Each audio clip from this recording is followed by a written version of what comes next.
shortly. Really excited that everyone could join us for another one of these programs. We started this a few months ago, recognizing that there are families all over the country that deserve access to information, educational information, in a variety of topics. We do these in person. I know the Players Alliance, a lot of people do these in person.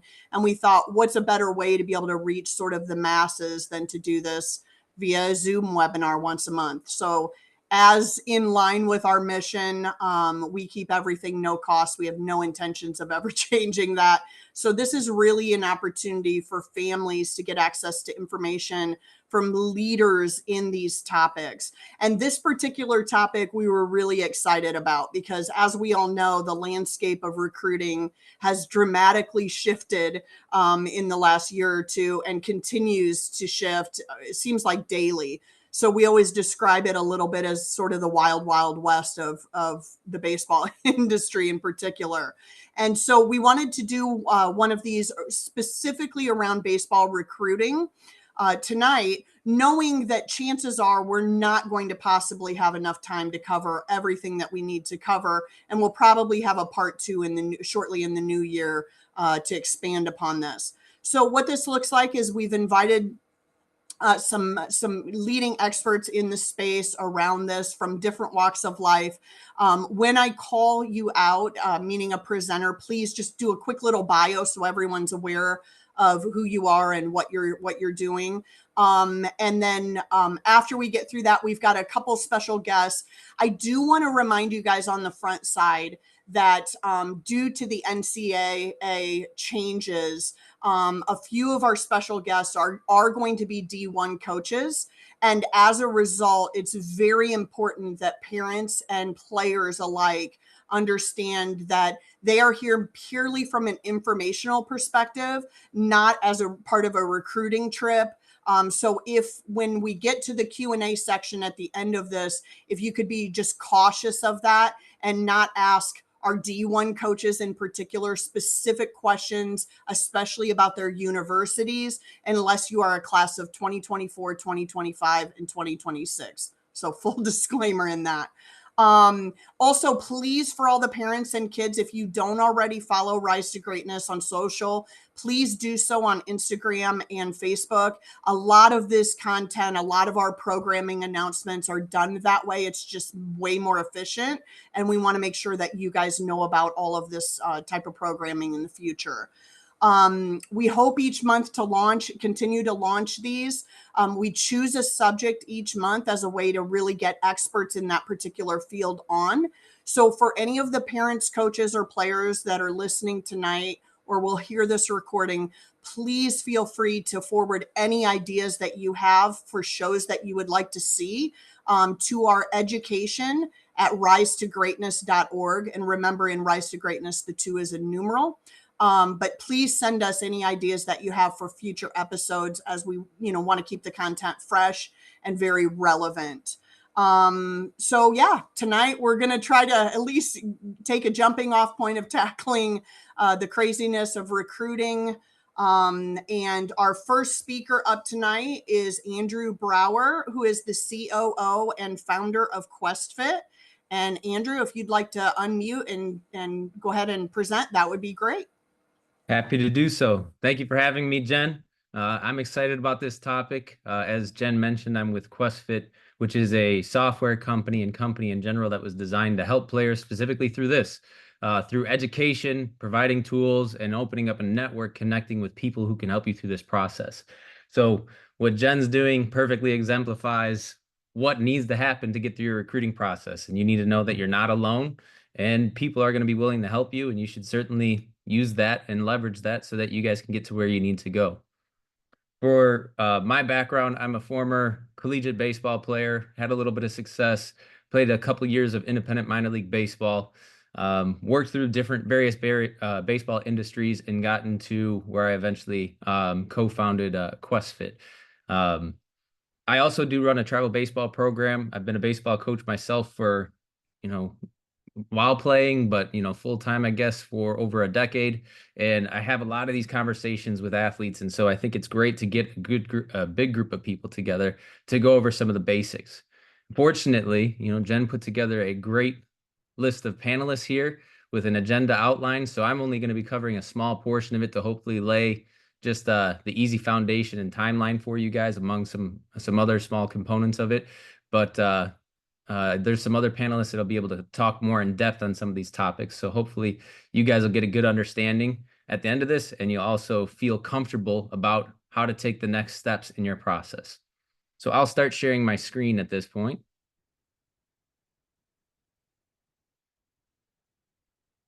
So we're talking about the college baseball recruiting journey. I'll start off with the first thing I want to mention is that we are talking about an awesome opportunity. If you get the opportunity to play college baseball, I hope you players end up taking it. Less than 10% of high school athletes are going to get the opportunity to play college baseball, and that's of all levels, not just Division I. So if you have that opportunity, you're in an exclusive and elite group, and you guys should wear that with pride. Not to mention, it's an awesome side effect that you get to get a college degree and potentially have some funds paying towards that, since college can be quite expensive. So while you're looking at this timeline, and I won't read every bullet point, I'll talk about general concepts, but I want you guys to also take a breath and realize that this is something that's exciting and something that's fun. You're talking about an opportunity to play baseball at the next level. And as with anything, when you're trying something new, talk to people, look for some good mentors who can help you with it, put one foot in front of the other. And as you get going into it, the options will reveal themselves to you as long as you have a plan. And so that's where we start here is your recruiting plan timeline. It does not start senior year when you're finishing your high school baseball season. It starts all the way back when you decide as a freshman, ideally if possible, that you want to be a college baseball player. And so now you can take some steps each of these years to make sure that you're giving yourself the best chance for success. There's some reoccurring themes on all of these years. But for your freshman and sophomore years especially with some of the changes to the recruiting rules, the main things that you have to be focusing on are your grades and developing your skills as a player, not just hitting lessons and taking ground balls or working on baseball specific skills, but especially at this time, as you guys are physically growing, you need to work on your ability to be a fantastic athlete.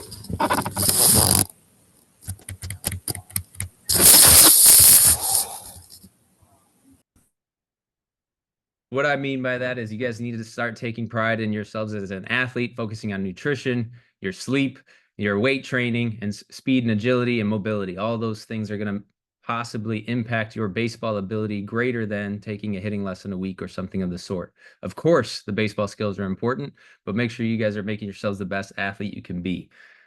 I mentioned grades above the baseball development because that's usually the first question that college coaches are going to ask is what kind of grades, what kind of student is this player, which not only talks about your eligibility to get into a school, but it also speaks to your work ethic to be able to take care of business and things that are off the field and somebody that they're not going to have to worry about. And it also opens up plenty of opportunities for them to put together the best financial package that they can for you, not just from their baseball funds. So the grades is an important component for not only life, but for your baseball prospect status. I put in here that you want to have some sort of a profile or a way to document your data and video. Freshman year seems pretty early, and while that is true, it's more imperative the later you get into your high school career. If you can start early, that's a great thing because you can show a progression, you can show a work ethic. There's a lot of different things that you can show by having that documented throughout your years. There are a number of tools out there. I represent one of them, but there are a number of tools out there that can help you with this to make sure that you're able to build out a resume and share that with potential suitors or colleges that you're interested in. On that profile would be data about your player metrics. It would be your history of teams you played for, school you went to, all of your academic metrics. So what's your GPA, your SAT, after you take your ACT and SAT, those would be on there. And there would be video. Video is a great tool that you guys are going to want to use it to your advantage, as these college coaches have a tall task of scouting. You're looking for a couple schools. They're sifting through thousands or tens of thousands of athletes at different parts of the country to figure out who's the right fit for their organization. So video is a great way that if they don't get a chance to see you in person, that you could potentially catch their eye and tell them a little bit about yourself through your action. It's important during your freshman year or as soon as possible to set goals. What I mean by that is, one, the first goal you need to decide is that I want to graduate high school and I want to play college baseball. Once you do that, you start to work backwards and figure out, what do I need to do to play college baseball? And you need to look at some of your metrics and your abilities on the field, as well as your work in the classroom, as to what you need to get there. What I mean by that is, if you want to be a Division I pitcher, throwing 80 miles an hour at senior years probably might not get it done. So you might say, I need to throw at least 90 to get to the Division I level. Or, the athletes keep getting better and better. Maybe you need to set a goal a little bit higher. Now we can start counting backwards and figure out, if I get 2 miles an hour on my fastball each year, something that is sustainable, then I can get to where I need to be. You need to find yourself and build a team around you. You need to find yourself a good team or a good travel program and good instructors or mentors. We talked about these freshman, sophomore years being big years of working on yourself, being the best version of yourself and improving every day. It's hard to do that alone. Find people that you can learn from. If that could be a coach, that could be a paid professional, it could be a relative, it could be a teammate, it could be, if you're a freshman, you start working out with the guys on the varsity high school team. Anything that's going to help you stay accountable and start working with other guys and make sure that you are putting yourself in the best position to be pushed and to be around a good culture. But find that team so that you can invest in yourself. And then the last bullet on your freshman year is start researching and familiarizing yourself with what opportunities are available at the collegiate level. And what I mean by that is, how many schools are actually out there. So we have a database on QuestFit. There's over 1,650 college baseball programs in North America.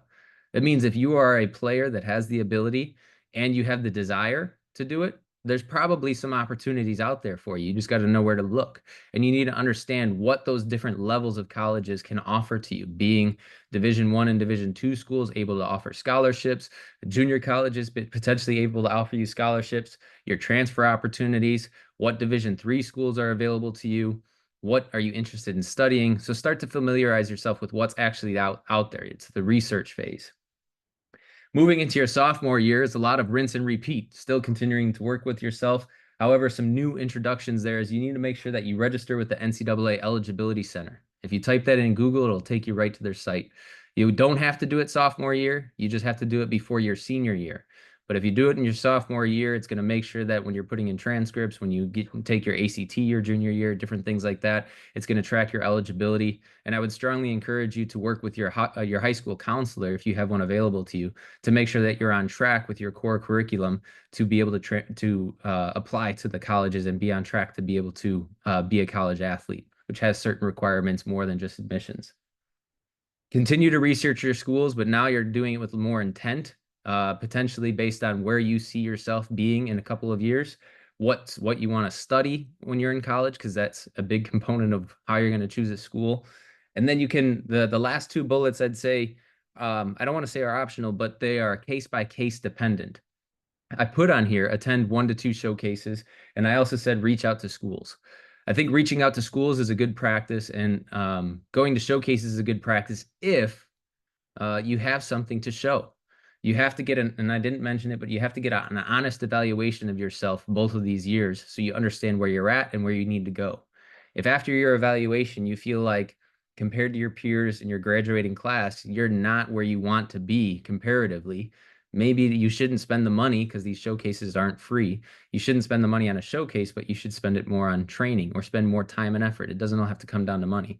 But the whole idea of a showcase is you have something to show off that's going to position you in a good, or shine light on you in a good way. If you go too early before you're ready to show, or when you're inexperienced, it potentially could hurt you. So you do have to get an evaluation and figure out if it's right for you in your current development path. Moving on to your junior and senior year. Junior year has the most tasks applied to it. It's an important year for you guys. And that this is the point in which schools can start reaching out to you, junior and senior year. Again, rinse and repeat, continue to work on yourself. Make sure you're registered with the NCAA Eligibility Center. You're going to take the ACT or SAT. Different schools handle that differently. Some might not require it. Others will require one or the other. You usually don't have to do both. So take a look at the schools that you're interested in, what their requirements are, what your counselors recommend. But this would be the year that you do that. Highly recommend that you guys prep for it. ACT, SAT is one of the metrics that offices will look at and use as a barometer for financial aid as well as getting into the school. Junior year, if you haven't already been contacted, you should definitely continue with your outreach. The idea that if you're good enough, they will find you only applies to the select few who are at the very elite top 1-2%. The other ones potentially are just hoping to get lucky. You guys need to be able to market yourselves, and that doesn't mean you have to be flashy and have crazy highlight reels with music and all kinds of things like that. It means that you need to be educated about the schools and targets that you have. You need to reach out to the college coaches in an educated manner and present yourself as you are with somebody who is ambitious to want to play college baseball. These are my metrics. These are my numbers. Make sure you're truthful and honest in those. Possibly want to provide some references so that the college coaches can call on references and people in the industry that they can trust to ask about you, and provide video. So reach out to those schools, express interest in the school, the program, why you're interested. These should be personalized. You don't want to just do a mass email, because anybody who looks at that would be able to see that it was sent out to multiple people. Put a personal touch on it. And you definitely want to continue with your showcases. So junior year, hopefully you're ready at this point to start showcasing. At this point, you probably do want to throw your hat in the ring if you haven't already done so your freshman, sophomore year. But a showcase is a great way to just appear on somebody's list. They can get a look at you, your numbers get published, and they'll know who you are. Whether they sign you or not from that showcase, more often what happens is they circle your name and they choose to follow you throughout your high school season or your summer season to see how you perform before they decide to leap and contact you. I also highly recommend, whether it's an official visit or an unofficial visit, start planning some visits to college campuses. Try to pick some different college campuses or colleges that meet that are different from each other. Go to a big school in a big city. Go to a smaller school in a smaller town.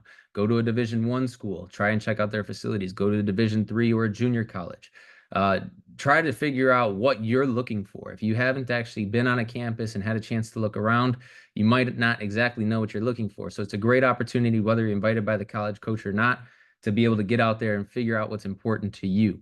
If you get the opportunity to take an official visit, fantastic. Go there, shake hands, and it's an interview. So put on your best face, and you're interviewing them just as much as they're interviewing you. Senior year, don't panic if you haven't signed at the beginning of your senior year or even by the time your high school season starts. It's not uncommon for some late signings to happen after the draft happens, the transfer portal settles down, all those things. You do not have to panic, and you have options available to you.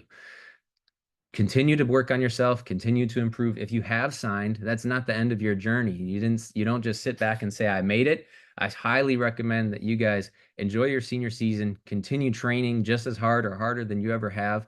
And I do think something that is severely underrated in this space is that when you finish your high school season, make sure you continue training throughout the summer and potentially find a place to play. Your job is not done. You still have to get on campus in the fall and earn a job at that point. So make sure you are finely tuned and ready to go the moment you step foot on campus and ready to compete against not just the other teams, but your own teammates to earn that job. I like to use an analogy. So I'm calling this a resume and a job. So this might, resonate a little bit more with the parents who have applied for jobs in that. For the young athletes, if you haven't had to put together a resume or apply for a job, I guess this is a double whammy. But what we're effectively doing at this point is we're applying for a job. When you reach out to a college and say, I'm interested in playing with you, you are applying for a job. And if you want to apply for a job, you need to have a resume. And on that resume, you have to have a job history, you have to have qualifications, and you would likely want to have references too, somebody who can be there for fact checking purposes. So on your resume, your job history would be your high school, your travel programs, anywhere that you played baseball, anywhere that you did anything baseball related. Your qualifications would be your metrics data. So if you're a pitcher, that would be fastball velocity, spin rate, all those types of metrics that you see. Height, weight, all those things are part of your metrics. Those are your qualifications. Your academic metrics belong on there as well. Who are you as a student, and how do you perform in the classroom? And then be sure to put your accolades in there. If you're National Honor Society, you were all state or all conference in your sport or another, and not just baseball, but other sports, you should put those on there as well. and then your references, somebody who could be trusted, somebody that is likely a baseball coach, or maybe not one of your coaches, but a scout or another coach or an instructor who knows you and can speak well to you. And then on the other end of the spectrum is not just your resume and your representation of yourself, but you also have to evaluate where you're applying. Do they have an opening at the position? So are they looking for this? Do they want to fill that position? Is it a need that they have to fill? Am I a catcher? Do they have catchers? No, they don't have many catchers. Do they have a high-end catcher that's their starter? And is he going to be there for a couple of years? Yes. So maybe they're not looking to fill it. You need to ask those questions and get them answered. Are you happy with this company or this baseball program? And are you qualified for this position? And then the last one is, are you willing and able to fulfill the position expectations? When you step foot on that school, what role are you going to fill or anticipated to fill? And are you willing to do that? So going back to talking about your resume, um, that could be an online profile. It could be a well-organized document, something like that, but you would love to have some sort of validity to it. So best ways to get some of those metrics that I've been referencing and some of that data would be you can get those from a showcase where you go, you pay, you go to an event, they're going to put you through tests, they're going to use their own technology, and they're going to document it and publish it for you. Another opportunity is there's a lot of technology that's out there that can measure these things for you. So there's things like Rapsodo, TrackMan, YakkerTech. There's different things out there that can measure these things for you. They're highly accurate, and you can get reports from those, and you can add them to your resume. And then you can also do it through video. So video, obviously, by itself will speak to your mechanics. But when we're talking about the metrics and the data, something as simple as a video of you throwing with a radar gun can be effective as well. As far as video goes, you definitely want to get some video of training. And if you can also get some video of games. However, make sure you have the right angles. What I mean by that is, Game Changer has a streaming option, which is usually something pinned up to the fences. It's super zoomed out. That doesn't really show what a coach, what they're looking for in terms of how you're performing, how you're moving as an athlete. They're going to want to see, for hitters, the open face side. They're going to want to see your swing and your mechanics focused on the athlete, not the crowd going crazy around you, and see what you do, how you run the bases. They're going to want to see those things. If you're a pitcher, they're going to want to maybe see from behind home plate or open face side to look at your mechanics, your delivery. Do you have any things that need to be cleaned up? All that stuff. So make sure you get the right angles, focused on the athlete, and more like a recruiting video, less like a spectator. Make sure you keep this resume updated throughout the years, year over year, freshman, sophomore, junior year, senior year. More history is better. And then the last thing that we're going to touch on is choosing the right fit. So I mentioned when you go to a college campus and you're talking to a baseball coach, you guys are interviewing them just as much as they're interviewing you. So make sure that it's a right fit for you, because there are options all over the place, assuming that you've done what you needed to do and have the skill level. Look at the school and figure out what academic courses and programs that they have. Do they interest you? Is that a career path that you potentially want to go into? Look at the baseball program. What have they done? Have they had success? Are they on the rise? What's their culture like? What are their facilities like? What is their schedule like? How much are they traveling? And how many classes might I have to miss for when I'm in season? All those things factor in. What kind of aid do they offer to athletes to help them as students? What level of competition does the school play at or the program play at? And is this a place you can play? And then you got to look at your opportunities to play on the field. It'll be touched on later, like the transfer portal, things like that. You're always going to have to be competing to earn a job. And the best way to improve your stock is to make sure that you can be on the field. So go to where you can play and where you're going to have opportunities, not just necessarily what's going to look coolest on social media when you say you've committed. And then the last part of this is, what's the community like, the surrounding area, big city, small city, rural, whatever it is. Are you happy with that area? Can you be there for the next 4 years, 4+ years potentially? And the last part is, remember what colleges are looking for. They're looking for you as an individual more than just what you can do on the baseball field. They want you to be able to be someone who can represent their logo, their colors, their program in school in a positive light on and off the field. They want to get somebody who's there that don't have to worry about or babysit to be eligible academically. They want somebody who can be a productive member of the team, not just through performance, but also in positive clubhouse culture and building winning culture. And then, of course, they want somebody who can help them on the field right now. I'm going to stop there because we have other people who are going to talk more in depth on some of these items. But that's my introduction to what your timeline is. Again, at the end of the day, remember you're talking about something fun and exciting. There are opportunities out there. Make a plan, and you guys can get there. Thank you so much, Andrew. So informative. I could listen to you talk. You have about 50 more slides probably that you could share.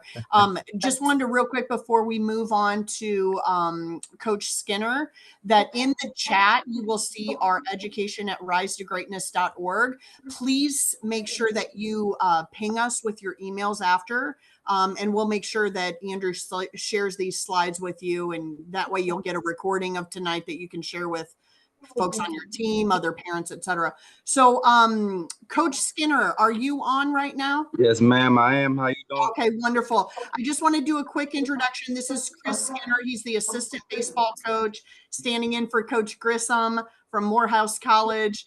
And Coach, if you want to go ahead and just do a quick bio and then talk about some of the points that we spoke of for the families here. Yes, ma'am. Yes, ma'am. Absolutely. Good evening, everyone. Good evening. It's a blessing to sit in for Coach Grissom. I actually played for Coach Grissom and graduated from Morehouse College in 2019. I met Coach Grissom in 2014. 2014. I'm from Waynesboro, Georgia. Met him in 2014, and it's been like a father figure for me ever since. Man, Coach Grissom, he's not just about the wins and losses on the field, but he's big, and his staple is about developing young men. That's what he is about. That's what he's installed into me, and that's what my passion is. That's what holds me here still at Morehouse College still to today. Today we're going over about recruiting. Okay, everyone. Baseball and how the world of recruiting is changing significantly and over the past decade. We often hear about NIL opportunities and the transfer portal and how increasingly competitive it is. But fellas, let me tell you something now. It's the same thing with life. Life is competitive. Life is always going to change. Life is always going to throw you curveballs. But the thing about it, you have to stay grounded and you have to stay focused. Okay. The are the two things I want to remember while I'm doing my 8 to 10 minutes. Staying focused and staying grounded. I see you, Jen. I see. I got the time. So here's the thing. Here's the thing about complexity. It creates opportunities for everybody. For athletes, it creates opportunities for your family. It creates opportunities for yourself. And what I mean by that is having strong academics. You hear us all the time. If you know anything about Morehouse College, is an all-male institute in Atlanta, Georgia, and we pride ourselves on academics and athletics. Okay. So with that being said, your GPA is your first impression. When you send your unofficial transcript, you send your email over to the coach, you shoot over a call. Every coach is gonna ask you, what's your GPA? How are you in class? What's your time management skills like? All these play a factor, like Andrew said, because Andrew, I don't know how I can follow behind you, man, because you hit everything on the head. That's exactly what we're looking for. Okay. Your GPA, your mental toughness, and your character and your attitude. Okay, with that being said, how do you handle failure? How do you handle adversity? We are always watching this. We are watching how you bounce back from tough situations. And from a character standpoint, are you coachable? Right? Are you a good teammate? How you carry yourself matters just as much as your stats. Okay. Recruiting isn't always about playing as many games as possible. Not about attending the biggest showcases, not about going down to Jupiter and not by getting yourself out there as much as possible. It's about showing coaches that you are the kind of athlete that they can trust and to grow in their program. Because every coach has a couple of statues that's pillars that are big in their program. And so you have to understand, do you fit into their pillars in their program? So that ties into when you're doing your recruiting process and you taking the time to look at these different schools, you're going on campuses, understanding, does this culture fit you, right? Understanding what do you want in life and does this culture adhere to that? Okay. Academics. If there's one thing I want you guys to take away tonight with the academics pieces, academics is just as important as your athletics. Here's why, because coaches, we don't want just good players. I would say this. We want players that we can stay eligible throughout the season, throughout the course of the fall and the spring season. We want players that can manage their time. We want players that can succeed in the classroom and also be a good representation off the field. Okay. A high GPA can open doors to scholarships and financial aid that athletic scholarships cannot cover. Andrew spoke about baseball money and athletic money. Oftentimes parents, I know we want to know how much money can our kid get, how much money can our son receive for athletic scholarship. But here's the thing: a lot of institutes, a lot of HBCUs, a lot of colleges in general, they have so much funds are allocated for athletic scholarship. Don't think a football scholarship money is the same as a baseball scholarship, funds, or a basketball the same as golf. It depends on the school, depends on the college. So keep that in mind. I would say, parents, your role in this is critical. Students, your role in this is critical. It's a two-way street. I would say this because as young athletes, young baseball players, your job, we know we want to be the best on the field, but I want you guys to try to take pride in being the best in the classroom, being the best for this is your future, this is your life. So take pride in that. By going where you can play. I know oftentimes we want to go play at our Georgias, our LSUs, our big name, our Tennessees. Now I know our top 5 schools. But the reality of that, fellas, you need playing time. You want to get to the league, you need playing time. You need them stats, you need them numbers, you need data. Scouts not looking for someone who sit on the bench for 3 years. They don't care where you are. They care about what you're doing. If you're not on the field, you're not getting any better. So with that being said, fellas, make sure you're trying to be seen and going somewhere where you can have the opportunity to play and not sit for years, right? You're trying to develop. Development takes place at the right program. So ensuring that you are equipping yourself with the tools necessary to do so. One of the biggest things that I often talk about with my parents and recruits that come to Morehouse College or campus or just in general, I speak about how baseball does not last forever, right? Baseball doesn't last forever. So with that being said, you need an education. You need something to fall back on that will allow you to take care of your family one day, right? So with that being said, fellas, make sure your education is being taken care of, number one. Within the transfer portal, this is one of the things that I tell guys, because you need to show up ready to campus. From the moment you step on a college campus, you have to prove that you belong on that campus. You need to prove that you belong on that team and prove that you belong on that program. Your work ethic will speak for that. You don't have to try to do anything out of extraordinary. Your work ethic will speak for that. Showing up early. Coach says practice starts at 6, maybe early work starts at 5:30. You there at 5:15. And consistency. You consistently doing that. Your work, it will show up. Coaches, we see that. So your work ethic matters more than ever. We are looking for players who are mentally and physically prepared to compete on day in, day out basis. Parents, athletes, don't see a portal as a threat. See it as a motivation. The window for high school athletes to impress is smaller now. But if you continue to put the work in and stand out, you're going to earn your opportunity because like Andrew said, it's plenty of schools. There's opportunities for guys to play college baseball. It's all about if you're willing to go wherever the opportunity is provided to.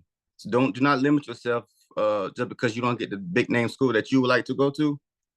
But keeping in mind your education is number one, and then continue to play the game that you love for so long is number 2. Trust in the process. Have you ever seen someone strike out when they swing too early? We often do sometimes. That's because we like to rush things. So with that being said, don't rush this recruiting process. Take your time, meet the coaches, figure out what type of culture you want to be around. Figure out what equates for yourself, not just for your family, but for yourself. Because you are continuing to develop as young men. You will develop to be a dad one day, a father figure for a lot of young kids. So understand what culture fits in for you. I want to end by reminding you that baseball is more than a game. It is a teacher. Every pitch, every at bat, every failure, every triumph is preparing you for life. This game teaches resilience. It teaches discipline. It teaches you how to adjust when life throws you a curveball. These are the lessons that extend for you beyond the field, and they're exactly that you need as you navigate the recruiting process. parents, athletes, and coaches that recruiting process is about more, their process is about more than getting to the next level in sports. About building the habits, mindsets, and character that will carry you throughout life.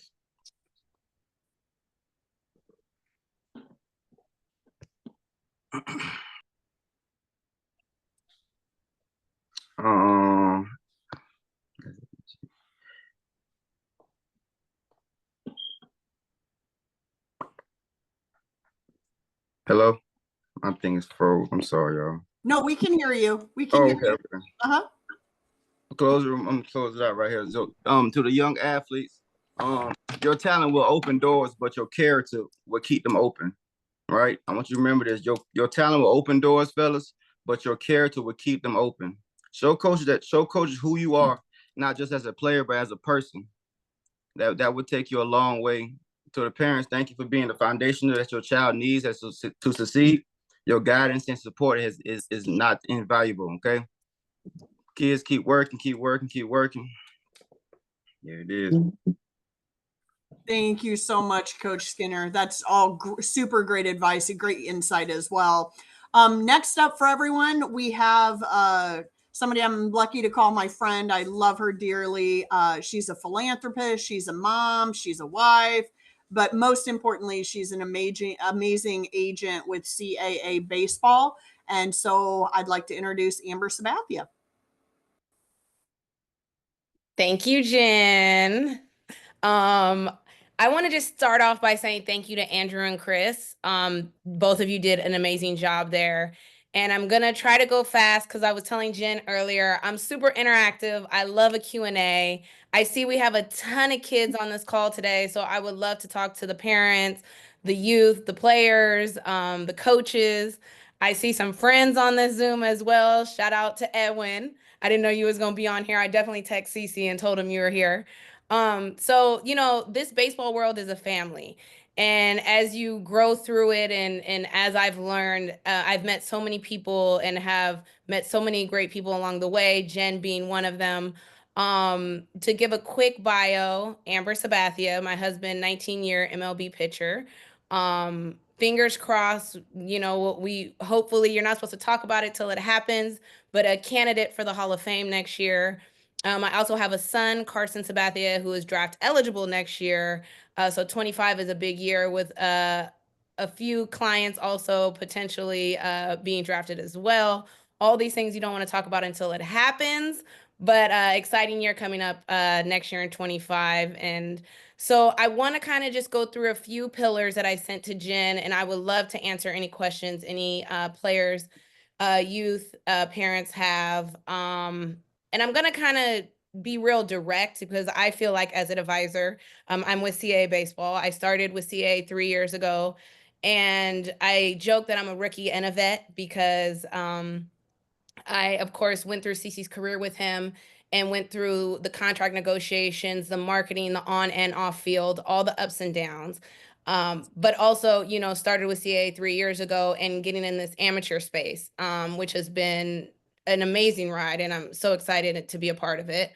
But as an advisor, I'm very direct with my clients, and I have to keep it 100 always. So, one of the things, as you guys will learn kind of going through this amateur space and in high school, is you're going to get not attacked, but you're going to meet a lot of scouts.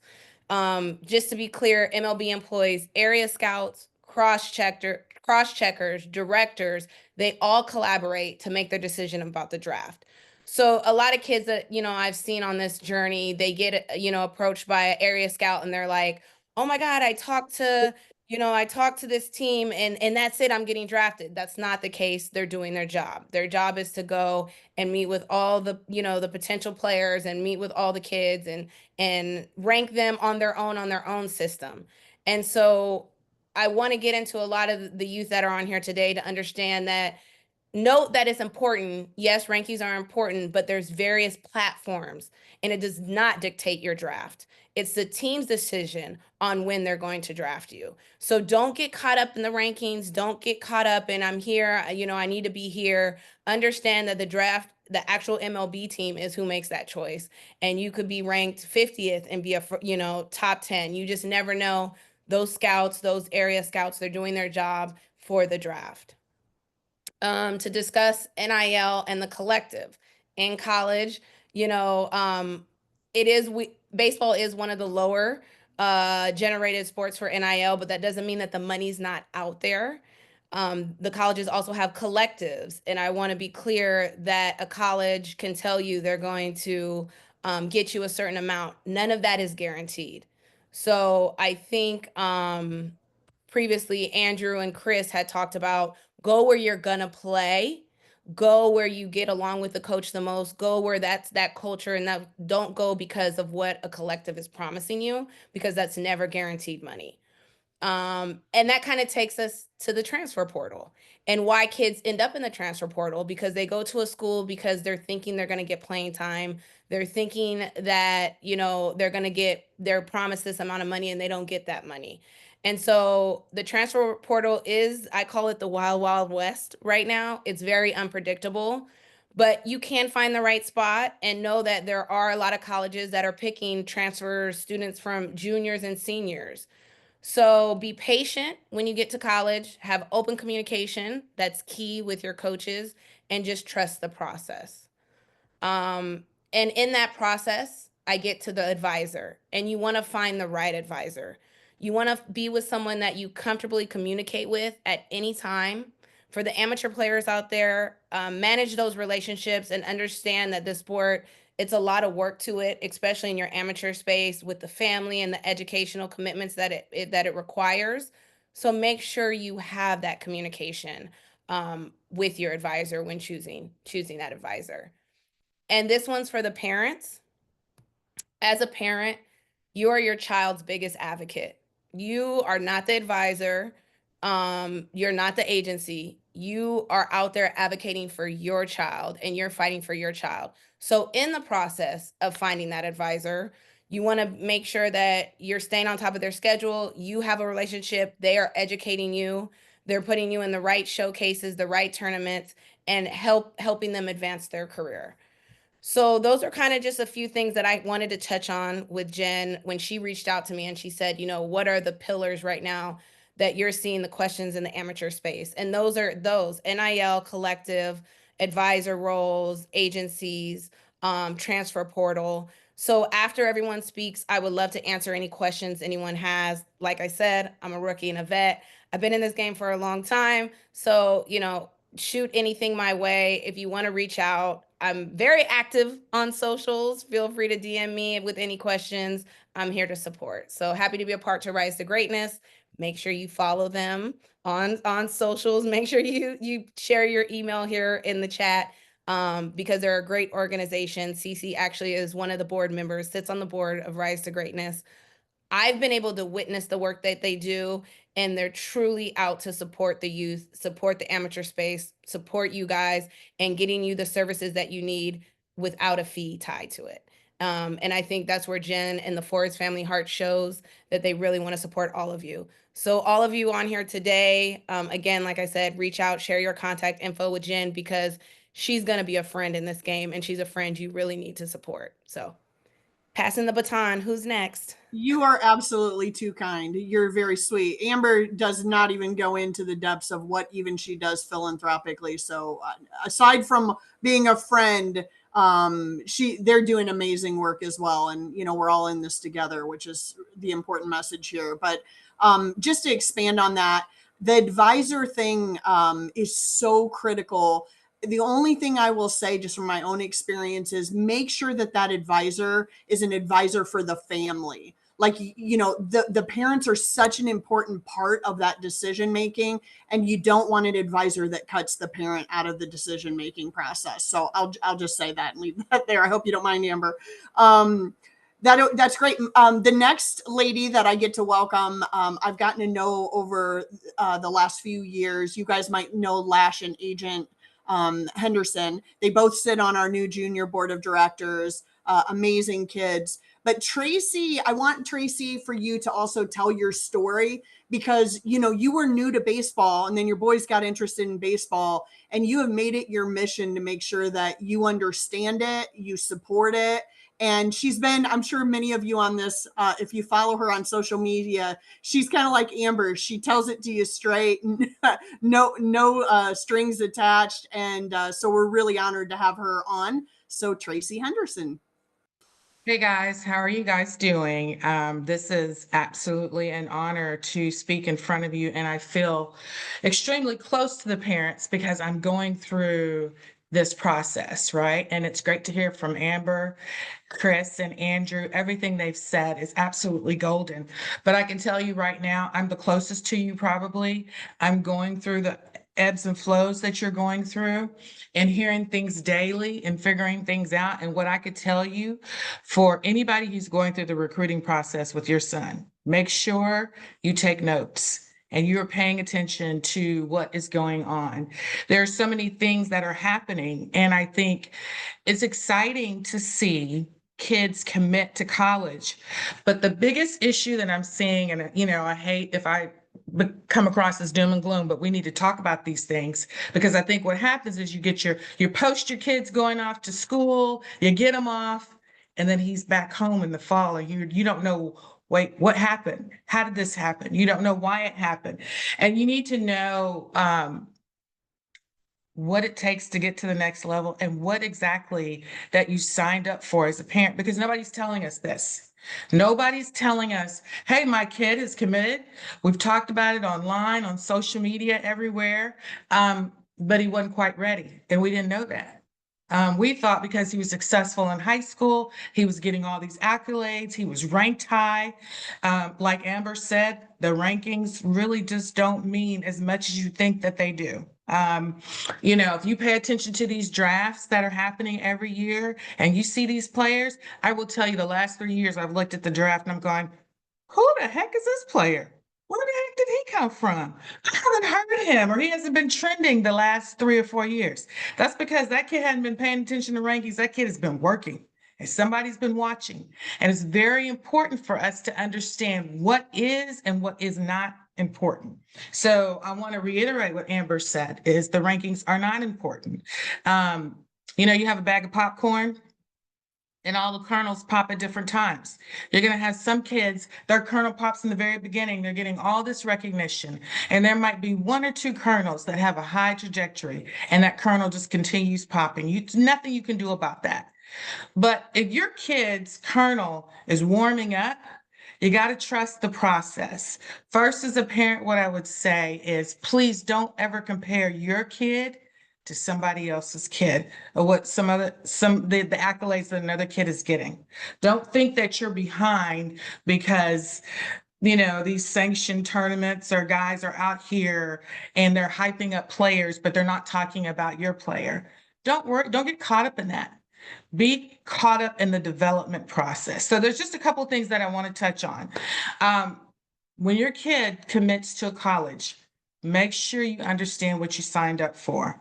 I don't think most parents understand that. You really, truly are signing up for a job. And as important as academics are in college and as important as academics are in baseball, now players are getting paid to play. And I know a lot of parents are D1 or bust, but understand there's very few freshmen out of high school that are D1 ready. And you have to take your emotion out of this. You can't make this personal. The JUCO route is a great route, D2, D3. The competition is very fierce. If your son is able to get to campus day one at a D1, he could be 17 or 18 years old and his teammates are 23, 24 years old. There's a huge gap in age there. So there's a huge possibility that your kid just might not be ready because the players are older. But what I want to talk about that, when I say, what did you sign up for? Do you know the dynamics of the organization or the program that you signed up for? Are they cutting players in the summer? This is a real thing. Your kid graduates in May or June. They send them off to a summer league to play. And by August, they say, hey, Joe Blow, guess what? We enjoyed you, but you're not ready. We think you probably need to go play for the JUCO down the road. That's very real. Kids are getting sent home in the summer. Even after fall ball in the fall, they're sending kids home. And a lot of parents don't know this. They don't know that, yes, your kid could get sent home. They can stay on campus and go to school, but they can get removed from the program because they're just not ready for that moment. I think as parents, this is as hard as that piece is. You got to know how to pivot very quickly for your player. You can't be caught up in the emotions of it. You got to figure out, where can my kid go? Going to a JUCO is a great option for a lot of high school players. I'm going to tell you why. You're probably going to get a little bit more development there, because when you're trying to go D1 or bust, these colleges have got to win games. And I know coaches that have told their commits, hey, listen, I know you committed 2 or 3 years ago. We're 3 or 4 recruiters removed since then. The climate has changed. What we are doing now is we're going to the portal and we're looking for players that have had 200 SEC at bats. No offense, but go to a JUCO, go to a D2 or D3, get prepared for this, because we're here to win. So when I ask, make sure you know what you signed up for. Not all coaches are like this, but most are.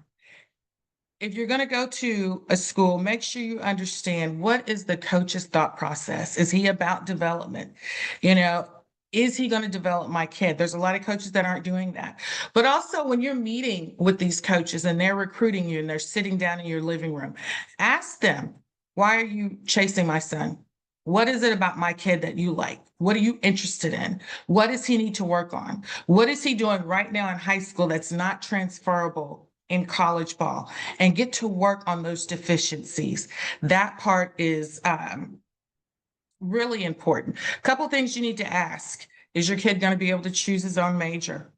Your kid wants to go to this school. He chose this school because of engineering, but the baseball coach is like, I'm sorry, but we're going to be on the road 70% of the time. You're not going to be able to major in engineering. You're going to have to do this or that, which is a lower degree. You're going to have to make a decision if that's what you want to do, if that's what you signed up for. And then you got to know, how rigorous is the program. I think the hardest thing, and I remember this personally, graduating from high school, I was lost into my mid-20s, because from birth up until graduating from high school, somebody told me what I was supposed to be doing, where I was supposed to be, what classes I was supposed to be taking. If I wasn't on task or discipline, my parents were right there with the pitchfork behind me. When you get to college, there's nobody going to be waking your kid up. There's nobody going to tell your kid to get your homework done. There's nobody going to tell your kid to go take the 150 swings. Nobody's going to be there to tell your kid to get into the gym. So is he ready? If you want D1, is he truly ready for that? Is he independent, and does he have the discipline to do that? Those are the things that you need to make sure that if you're signing up for this, are you ready? A couple of things. When talking to coaches, make sure you're asking every single question that needs to be asked. Ask your high school coaches, hey, I'm meeting with this coach. What should I be asking? Ask your summer program. If you have an advisor, ask your advisor, what do we need to be asking? What should we expect? Not knowing what you're signing up for is the bigger problem that I see a lot of parents are facing. And I'm hearing some horror stories because they're just not asking the right questions. So that's important. One question you could ask, what's your plan for my son? Where do you see him? He's going to be a freshman. Is he going to get redshirted? Do you think he's good enough to even possibly play? He's been playing shortstop for the last 4 years. Is he going to stay at shortstop, or is he going to go in the outfield? Ask those questions. We already talked about, what does he need to work on if he's in college? Is my son D1 ready body-wise? What do we need to be working on? I think that's the bigger deal. People think that they're going to get their D1 body when they get to school. You need to be D1 ready if that's what you want to do by the time you get there. Even going to a JUCO. I believe JUCO is like D1 for high school players. You just need to make sure that you're ready. I think we kind of pretty much touched on everything that I wanted to touch on. I just think as parents, we have to be educated. When your son is in the cage hitting and he's getting instruction, he's getting developed, it's best for you as a parent to sit there as a pupil to know the highs and lows of your player instead of getting caught off guard when they get to college and hearing the coach tell your son that, he just wasn't good enough. But he was very successful in high school. So I would say don't focus on the things that your kid does really good to try to get him ready for high school. Focus on the things that need to be worked on to make sure that he's better. Talk to your high school coach and say, hey, we're leaning towards going to this school. Do you think this is a fit? Have you sent any kids to this school? What do you know about the coach? Just make sure you're completely informed about that decision. And just remember that if you have to go the JUCO route, that's only 2 years. Your kid probably has a better opportunity playing at a JUCO than going D1. So just think about long term, not short term, when it comes to being a parent and managing your kid's career. Jen, that's pretty much all I have. That's great, Tracy. Thanks so much. Really appreciate your insight. Love talking to you. Obviously, we're on the phone all the time because I'm always picking your brain about stuff. One thing I want to just say real quickly before we move on to our next speaker is just mention one of the things I've talked to a lot of college coaches in the last 5 years in particular, from JUCO all the way to D1 to the Power Fives to all of it. And everybody kind of says the same thing. Jen, if you can do anything, put together a master list of the questions that parents and players need to be asking as they're getting recruited. So we're working on that, and we're hoping to launch that between Christmas and New Year's, getting advice from a plethora of coaches, from people who really understand the development space, educational space. A lot of the people that you see on this call, we're going to certainly turn to for advice on that. I just think knowledge is power. And the more that you can get exposed to this and as equipped as you can be to ask the right questions, to Tracy's point and everybody's point, then you have a much higher likelihood of finding the right fit. And these colleges want you to come in prepared. These coaches don't have time to sit and try to guess about what questions you may need answered or any of that. They want you to come in prepared. So we will be coming out with that. We'll make sure to launch that. I'm going to launch it socially just so everybody in the whole planet can get access to it. Our next speaker is a very dear friend of ours. He travels with us. He's on our ambassador team. He's literally a legendary Hall of Fame high school coach. He always gets embarrassed when I talk about him. He is considered the godfather of black baseball, which most people know. He ran an amazing program at Redan High School, runs mentoring viable prospects, and is really at the forefront of wanting to just help kids for as low money or no money as possible. And it's why we absolutely love him. We've honored him at our gala last year. And the other cool thing about Greg Goodwin is that he was also a high school principal. So Greg, I know you like to keep it moving, but if you could just present to the group here about your take on this. Obviously, you've seen a lot in your 40 or 50 years of baseball. And sorry if I embarrassed you. You know I love you. Good evening, everyone. Andrew, Coach Skinner, Amber, Trace, you guys did a wonderful job. You said everything I was going to say. So I will just tell you a little bit about myself. I was a high school coach, fairly successful. I scouted in Major League Baseball for 18 years with the Marlins and the Dodgers. I'm a baseball guy. Just, like to share information. Some people pay for this information. It was free to me, and I like to give it to everybody else.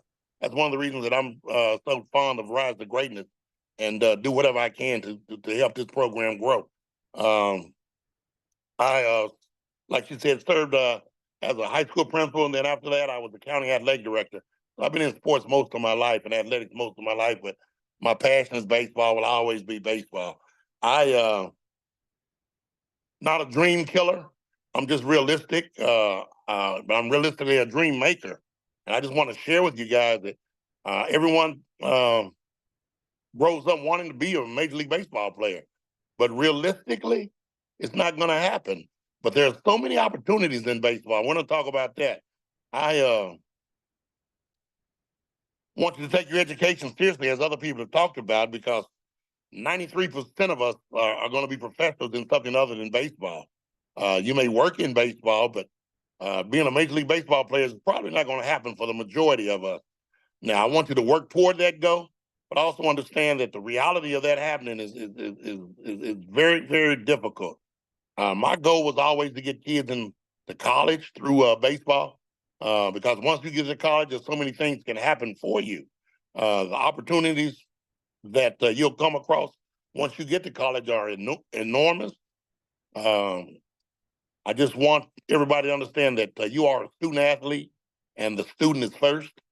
The worst thing that could happen to me is when one of the speakers said before me is that when you leave in August to go pursue your dream, then you're back in December because you didn't do what you had to do academically. That's one of the worst things that has happened to some of my former athletes, and just because they weren't ready academically. So it's very, very important that you remember that you're a student first and that you went to college to be a student. And baseball allowed that to happen. I also want to share with you that, yes, your coach can help you, but you have to be your own recruiter. When I mean by that is evaluate your talent, not with the people on your team, not with the people that you play against, but people that, like, everything is on social media. You see these other guys at these showcases. Let's be realistic with your abilities. We talked about Power 5, but really it's Power 4s now, since they condensed these conferences. And that's very, very rare that the kids don't get those opportunities, because those same kids that are getting those opportunities to go to those schools are probably going to be drafted. I know we have 20 rounds in the draft now, but I've heard from some very, very influential people that's going to drop to 10 rounds in the next few years. So colleges are going to be like our minor leagues. It's just how it is. And those Power 4s, we'll have the NIL money and that type of thing, but there's D2s, D3s, JUCOs, and some of these top JUCOs will have NIL money as well. But these D2s and D3s will not have the NIL money, and it's okay, because if your dream is to go play college ball, let's go play college ball. And those are some excellent programs. And remember, you want to be a student athlete. I'm just always been a little disappointed by kids. And now, if I don't play D1, I don't want to play. Well, don't short yourself, because there's D2 and D3 guys that have made it to Major League Baseball. Just being realistic. But I want you to be honest with yourself. Always remember, as soon as a college coach calls you and tells you how great you are, they hang up and call the next guy that's on the list. So I want you to always work, always continue to work, try to be better. The portal is something new to me. I think we're all learning about the portal. It's a little disappointing because everybody that goes in the portal doesn't get out of the portal. And I think no one has said that. But there's a lot of folks that go in that portal that don't know what they're going or where they're doing, and their college career is over once they don't get selected out of that portal. So it's important that you make good decisions and research your opportunities before going into that portal. I'm all for the portal. I think it's great because, coaches have always been able to leave when they wanted to.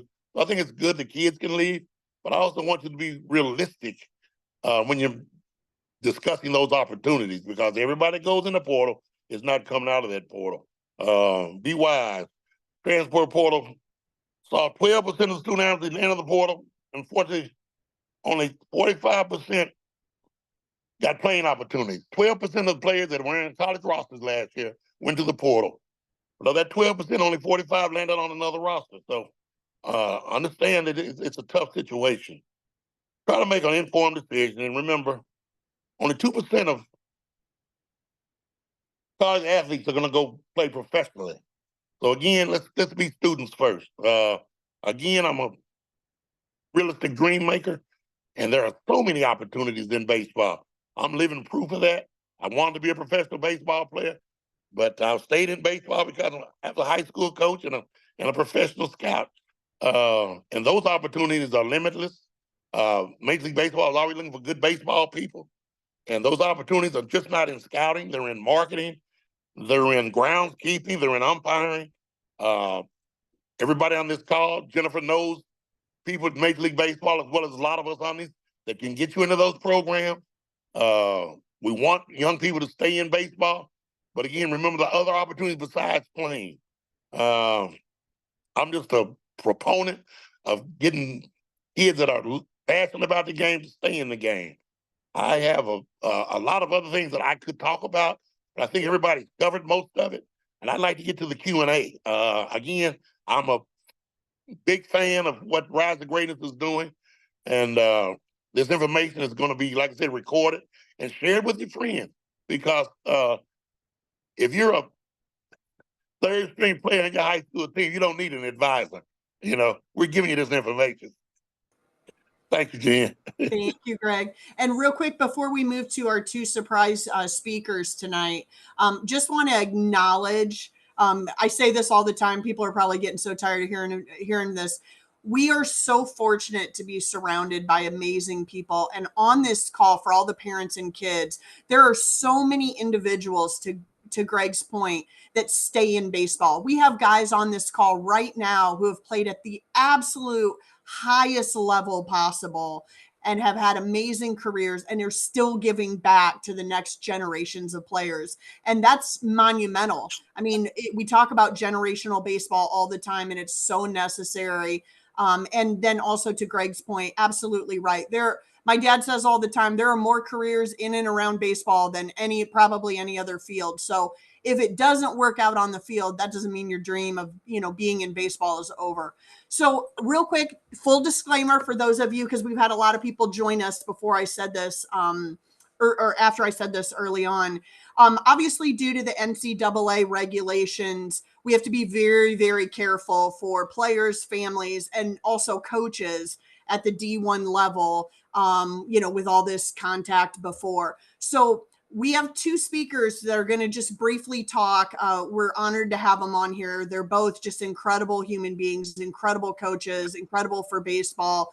I will remind you, though, when they are not here as a recruiting conversation for their university. They are here for informational, free purposes only, because they care about you and they care about this game. But after they're done, we're going to get to the Q&A, and I would just ask you guys to be mindful of the fact that if you direct any questions to a coach that's a D1 coach, please, if you can make sure you're in the class of 24, 25, or 26. Anything else, if you have questions, I'm happy to take those and ask those later on. But let's just make sure we don't get our coaches in any kind of trouble here. So first up, I'm going to introduce you to a gentleman that I had the pleasure of getting to know. He's just a great coach, but even more so, just a remarkable human being that we're honored to partner with. And I would just I hope you're on right now. Edwin Thompson, who's the head coach of Georgetown University baseball program. Edwin, if you're here, would you like to say a few words or yeah, talk to the family? Absolutely. Hey, everybody. Jen, thanks for having me on. Again, my name is Edwin Thompson, head baseball coach at Georgetown University in Washington, D.C. Great to see some familiar faces. Coach Goodwin, known forever, back when I was coaching Division III. And I kind of want to talk at that. When you get a phone call from a Division III coach, I'll give you a quick story. I was coaching at Bates College, small school in Maine, high academic school. I saw some kids in the summertime that I reached out to. And then many times kids don't reach back because Division III is not cool. But there was 3 or 4 kids that returned my email, talked to them on the phone a few times. 2 weeks later, I was a recruiting coordinator at Duke University. And I called those kids, and they ended up coming on one of our recruiting classes. So for all the players out there, you never know in this business. There's so much movement with college coaches. You just never know where that coach is going to end up, that next job. So really be mindful of that. Obviously, if there's a school you're not interested in, make sure you have that communication as well. But just I wanted to just kind of jump into just real quick general recruiting stuff. I think there's a lot of information out there. You guys, I'm sure, have shared a lot of it. I don't want to repeat myself or what you guys have said. Great information. The roster at the Division I level for next year is going to go from 40-man roster down to 34-man roster. That's a really big deal. For numbers purposes, that's around 50 players worth of Division I players will be moving on in May. Okay, so just again, right now we have a 40-man roster. Next year, by December 1st, we have to be at a 34-man roster. That's a really big deal. And talk about picking your school as you move forward in this process, whatever class you're in. So it's really important to make sure, like everyone said, just know what you're getting yourself into. We won't be allowed, for the most part, to have more than that on our roster. So that's going to be really important. But go where you can play. It doesn't matter what level. You're there to get a degree. That's ultimately the goal. If baseball was taken away from you, would you be happy at that school? Like, are you going to have the right major? Like Miss Henderson said, that's a really important part. You have to make sure those things are in your framework. And once you get there, you made the team. Congratulations. Now you got to make our travel roster, which is 27-man roster, right? So you go from right now we have 40 players. 27 of them can play in our conference weekends, which is pretty traditional around all conference baseball. So that's another level. And then you got to get on the field to be an everyday player. For example, last year we had only used 10 pitchers in the entire conference season and 13 position players. So that's 23 players that we used in our conference games last year. So there's still a lot of players that weren't playing and things like that. So you have to really get in love with your craft and really get in love with the process of becoming the best player you can. I would just say own that recruiting process. Like I think Coach Goodman said it best, go watch a college practice. Go see where do you compare yourself compared to those players at whatever school you're at locally. It doesn't matter if it's a junior college or Division I school. Go see if you're good enough or you're at your honest your opinion. Can you play at that school and start there and then work your way from there? But I'm just honored to be on the call. Willing to answer any questions like Jen said, just whatever general questions you may have. I've been in this for 21 years, 6 years as a Division III coach, and I've been Division I head coach now for the last 10 years. So seen a lot, and obviously it's a lot of changes going on, but I think the key to this thing is just own your recruiting process, own your development process, and understand education is going to get you where you want to go more often than not. Thank you, Edwin. That's so great. Thanks so much for taking the time out. I know you were off on a family vacation, so I appreciate you taking the time. It means a lot. The next gentleman I want to introduce before we go to the Q&A is a legendary coach. He's the first African-American head coach in the SEC. We're super honored to have him here tonight. Carrick Jackson, are you on? I am. Can you guys hear me? Thanks for having me on, and obviously all the information that you've heard to this point has been outstanding. I've been pretty blessed and fortunate to do just about everything there is to do in the game. Head coach here. I was a head coach at Southern University. I played at an HBCU. I was a Midwest area scouting supervisor for the Washington Nationals. I spent 2 years as an agent with the Boris Corporation. I was the president of the MLB Draft League and had some other stops from junior college to Division II and the whole gamut. And so being able to hear some of the things that you guys are talking about in the recruiting process and some of the things that are important, you've heard a lot of good information. I think the biggest thing that I would tell you is probably more so because of social media, I think, than anything else. We are, I believe, a lot of student athletes and parents look to find a place that validates how good their son is. And the problem with when you look for that validation, take baseball outside of it, as a man, you don't want to put yourself in a situation where you're looking for other people to determine your self-worth. And so you can get caught up in the idea, well, if I don't go here, if I don't play at this level, if I don't do this, I think as Goody talked about, then you want to skip out on it. And again, I think that's a very bad place for you to be, because baseball at some point is going to go away. That either the jersey is going to be taken from you, or you're going to have to give it back. We all want to be in a position where we take the jersey off and somebody doesn't take it off for us. But if we create a mindset that we want to seek validation from outside sources to determine our self-worth, you're setting yourself up for failure. So just keep that in mind as you're going through the processes. Some of the other things, as Miss Tracy talked about, be realistic on who your son and or daughter is. I don't know if we have any softball parents on the call or not, but just be realistic about where your son or daughter is. What they did in high school has some significance and bearing on what the college opportunities are going to be. But too many times, and Edwin can probably relate, we get the conversation of, well, my son struck him out 3 times. Well, that doesn't have anything to do with me at this point. Your son striking him out 3 times in high school has no effect on what he's capable of doing at this level. And so our job is to win at the end of the day. And so you have to keep in mind that none of us have anything personal against your sons. If they're not playing because we don't think they can help us win at that time. It's not because we don't like them. And I tell our players that all the time. If I have an issue with you personally, I'm gonna get rid of you. Because at that point, it's not a good fit if I have a personal issue. Most of the times, if we have issues with things that you're not doing on the field, well, then now our job is to help you get better and put you in a situation where you can develop and improve. But we have to all understand what that process looks like. The situation was brought up about players getting there and being released. Every one of our 2026 commits that we recently have added, and obviously they haven't signed yet, but the thing that I told them is you have, from the time that we spoke to them, which was August 1st of this past summer, I told them, I said, you got 2 years to get your game up. If you tell me that you want to play as a freshman, if you tell me you want to go someplace, and everybody says that, I want to go someplace where I have a chance to play as a freshman.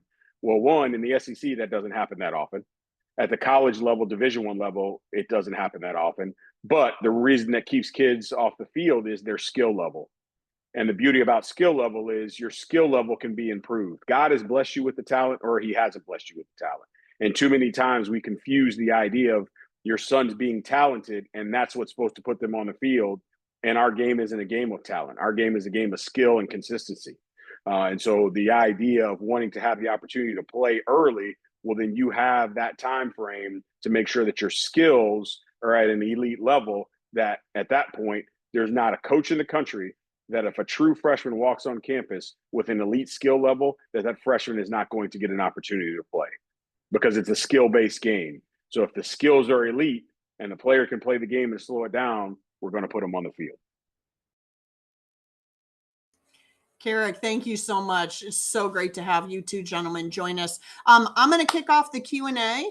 I'm going to do it. Damon Brooks is on this call. Damon, I'm so glad that you could join us. Have nothing but respect for you.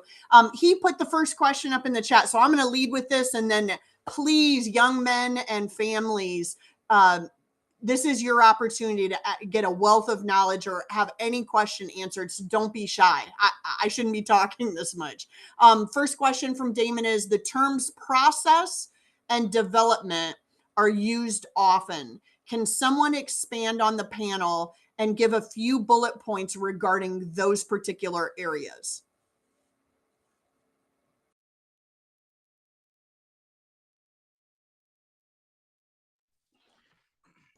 How you Anyone? doing? Yeah, That's open to anyone. There you go. Okay, so yeah, that's a great question. First off, think of the word process and development as process being the word commitment. And life is a process. Everything you do is a process. So essentially, we're talking about committing to a journey of consistency and improvement over time, and understanding that you may not see the changes tomorrow. You may not see the changes next week. Think about if you're on a muscle increase journey. You're trying to gain muscle, trying to gain some speed. It's not going to happen over a week. It's not going to happen over 2 weeks. It's going to take time. So that relates to the trusting the process, right?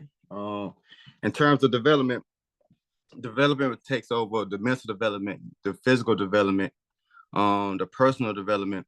All these are key, as well as we transition over to college, playing college baseball, right? These are oftentimes when your son are away from home for the first time. So they are encountering, maybe it's the social life, the academic piece, just their personal life, right? It's a transition that they have to get accustomed to. So developing the physical aspect, weight room, nutrition, the mental aspect, staying on top of their books, visualization, the mindfulness, mental toughness, the personal development, how are they handling criticism, how are they communicating effectively. Oftentimes I tell guys, man, don't just sit here and try to text a coach, whether it's recruiting, whether you're on a team, call them. Don't get into the habit of being lazy, of just relying on text message. Call the coach. That's always my best thing I tell the guys as far as the communication piece effectively. Yeah. I want to jump in real quick and just say on that process piece, I'm big on telling athletes this game is a marathon. And so there's a huge process you're going to go through. And I just want to call out to Edwin, because I don't know if you guys know Edwin Jackson is on this call. Edwin, I think, holds the title for the most teams that he's played on. Do you still hold that title, Edwin? And so if anyone could talk about the process, you know, getting released, getting traded, there's so many different aspects that come in this game, you know, going down to A ball, double A, and just how the process is the game. So Edwin, I'm just going to pass it to you real quick just to talk about that, about, you know, a no is not a no in this game. I appreciate that. Appreciate how everybody doing. Jen, it's a pleasure being here. It's been great listening to everybody talk. It's been a lot of gems thrown out there.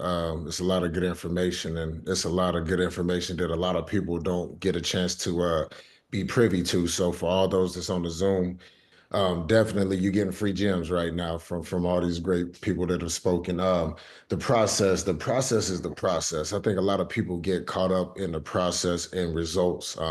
Results come from a component of doing the process over and over and over, and that's where it slides into the development part. But there is a process. You got kids that's been gone. They're gonna learn how to wash their clothes for the first time. They got to learn how to not have their parents there for the first time. You learning to grow into the game or grow into life and be a young man or a young woman for the softball players. This is an opportunity where you kind of go out and you starting to mold yourself into the person you want to be.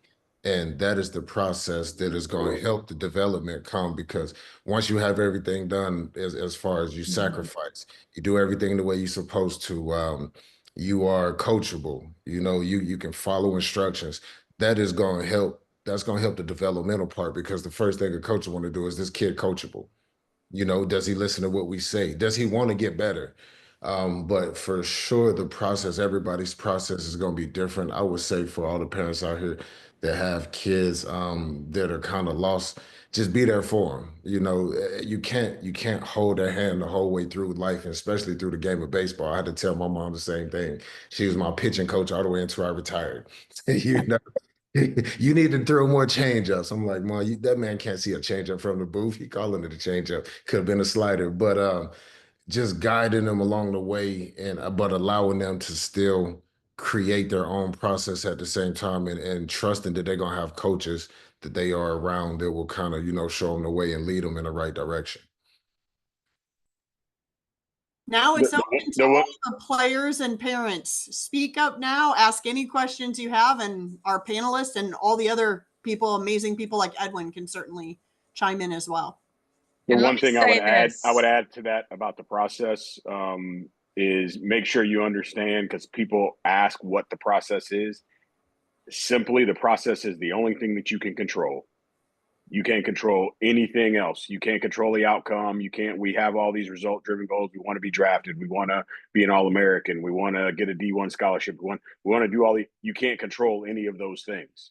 Those are all, as Edwin just said, those are all results of you controlling the controllables. And so just make sure that you, at its essence, that's what it is. It's controlling things you control at the highest level that you can control them. And that'll put you in a position to be successful.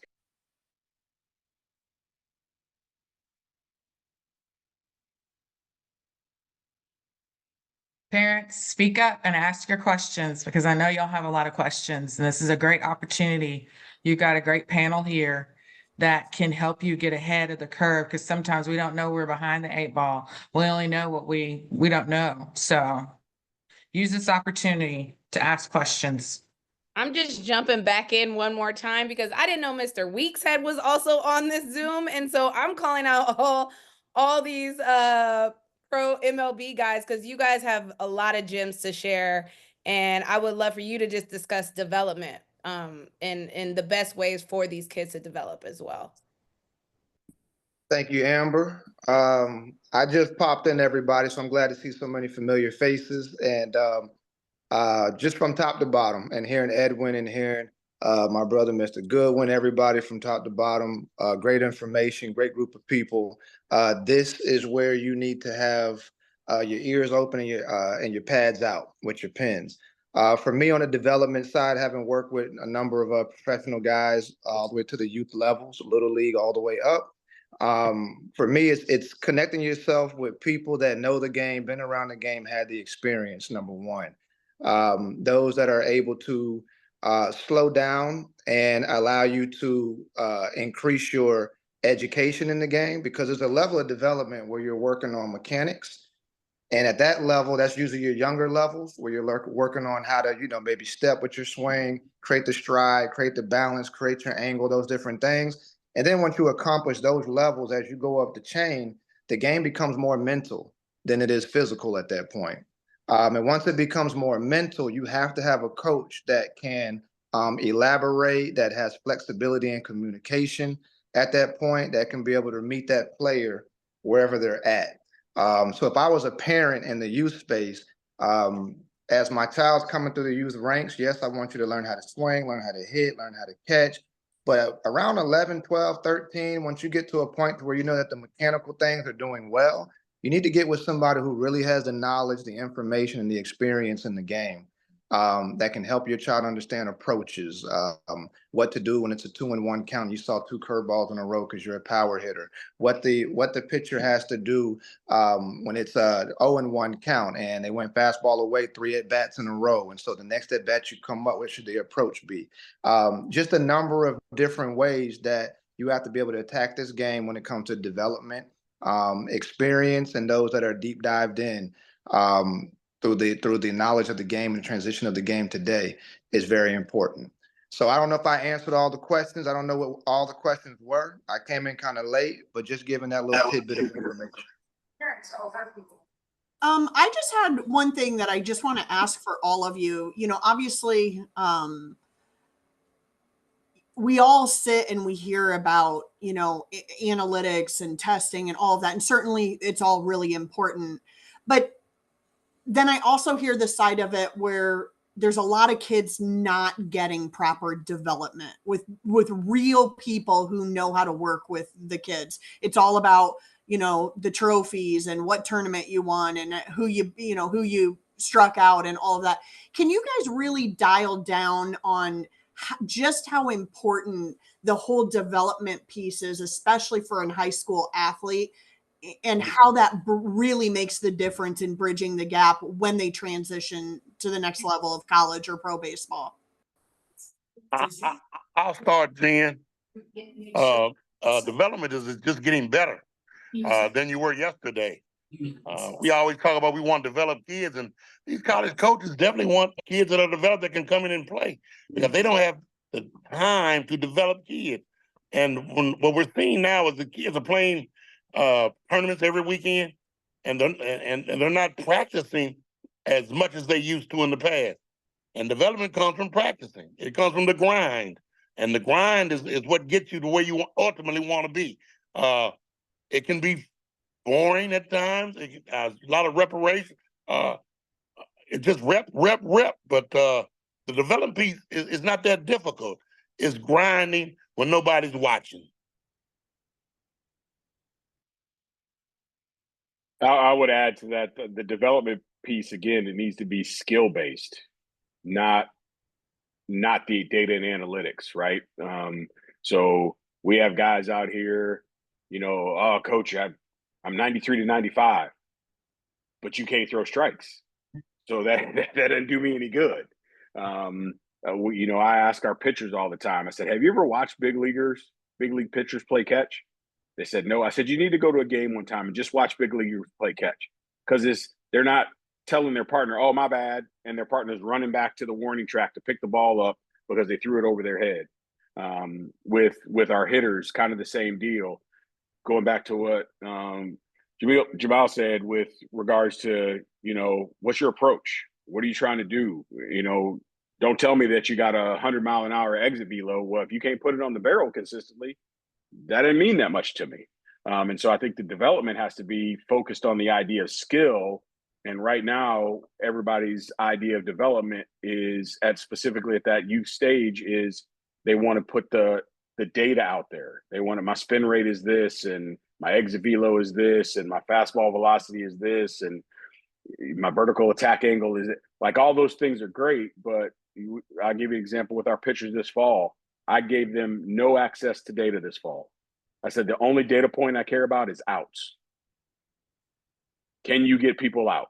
And so we tracked how many hitters they had and what was the percentage of outs. And if you were less than 50% of outs, then there's not too much you can do for me. I don't care what your stuff is.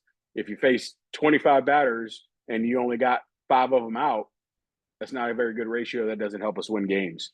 So I think that the development needs to be more focused on the skill level than it does trying to get all the data numbers up, because everybody thinks, well, if I get my data up, then that's what's going to cause me to be recruited, and it's not. Carrick, thanks. One other question in the chat. And this is for any of you, what specific qualities do you prioritize when evaluating? Oh, hold on. Where is it? Sorry. Somebody threw something in the chat and it threw me right out of where I was at. Bear with me just a minute, because this was a really great question. What specific qualities do you prioritize when evaluating potential recruits, and how can athletes set themselves apart during the recruiting process? I'll take that one. People that are competitors. Yeah, I think every coach in the country would love a competitor. I always tell this story. I recruited Alex Bregman when I was at Duke, and he was one of the fun players I ever watched. No matter what we were doing, in between innings, he was throwing the ball across the diamond. I see so many times we're watching guys, and in the summertime it's hot, and guys are just going lackadaisical across the diamond, doing things that are not game-like. Like Carrick at the development, I'd be willing to bet, maybe I'm wrong, majority of the athletes on the call or that we see have never done base running on their own by themselves to go actually do a base running skill on their own. We get the guys to practice in the fall. They have to know. We have to teach. We do that. We have to teach them all the time. So the ones that separate themselves through the development is really important.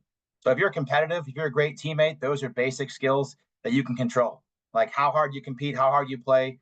If you're a good teammate, are you going to be there when things aren't going well personally, but can you be a great teammate? Those things are qualities that we look for. I don't care what level I've coached at or have seen. Those things always seem to show light.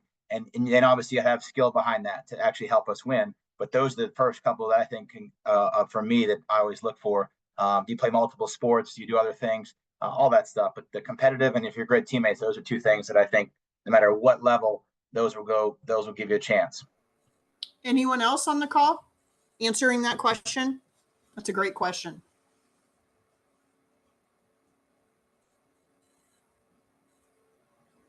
No? Okay.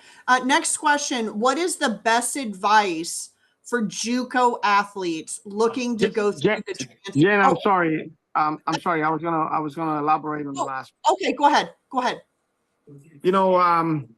Coaching kids and coaching in pro ball. I always say, there's 3 things I really like on a player. You gotta be able to compete to the max. You gotta have that player that competes to the max. You got to have a player, and I think Edwin touched on that, takes constructive criticism. You got to be able to know when you're doing something wrong and learn from that. And the last one is about being a great teammate. I think you got to have, in my opinion, again, it's me. You gotta be able to be competitive to the max. You got to be able to take criticism, and you got to be able to be a great teammate. And I think those are qualities that when you can put them together, you got something there. Go ahead. Jennifer, you want to introduce that gentleman? I will. He came out of nowhere. He was grocery shopping, and then all of a sudden he appeared in his house. I've been all night. I've been all night in this call. I mean, listen to you guys, man. That's Luis Salasea. By the way, Jamie Weeks, I love you, bro. Luis Salasea. He is on our team. Luis was actually, just for a little bit of history, the first player actually ever drafted out of Puerto Rico at a very young age. So I always throw that in there. He always laughs when I say that, but he also has been a coach at every level in development and still loves to give back to kids. So appreciate you, Luis. Jen, I've been all night on this call. So you know what? I've been listening to all of you guys. I love you. Jamil, I love it, brother. I love what you said, man. Love you, brother. Appreciate you, man. Much love. One quick question just to parallel on that. We've all seen the dynamic of kids either gaining opportunity or losing opportunity based on sort of character issues, right? Can we talk a little bit, anybody that wants to take that, on how imperative that character issue is and how important it is to realize that you're being watched at all times? And then the second part of that is how important it is as a parent to recognize that eyes are on you as well. Well, as an experienced coach in the youth sports and a professional, I actually, when I made my teams, I base it on, I recruit the parents. I don't recruit the kids because the parents are a pain in the ass. You know what? It really is. It's what it is. The reality of it. I had to get rid of my best hitter, my best pitcher, because of the dad is a really, really obnoxious pain in the butt. You know, so I think it's important for the parents to understand, you know, when you have a staff and he's trying to teach your son the best he can be, stay out of it. You know, listen to what he has to say, ask questions. You know, when you have a parent say, oh, my son was great, but the coach, that's a red flag right there. You know, listen to the coaches. I mean, obviously, if you're in a good program and you're being taught by the right people, by people that have been there, done that, you know, it's important for you to understand that, hey, these guys have been there. These guys have done it.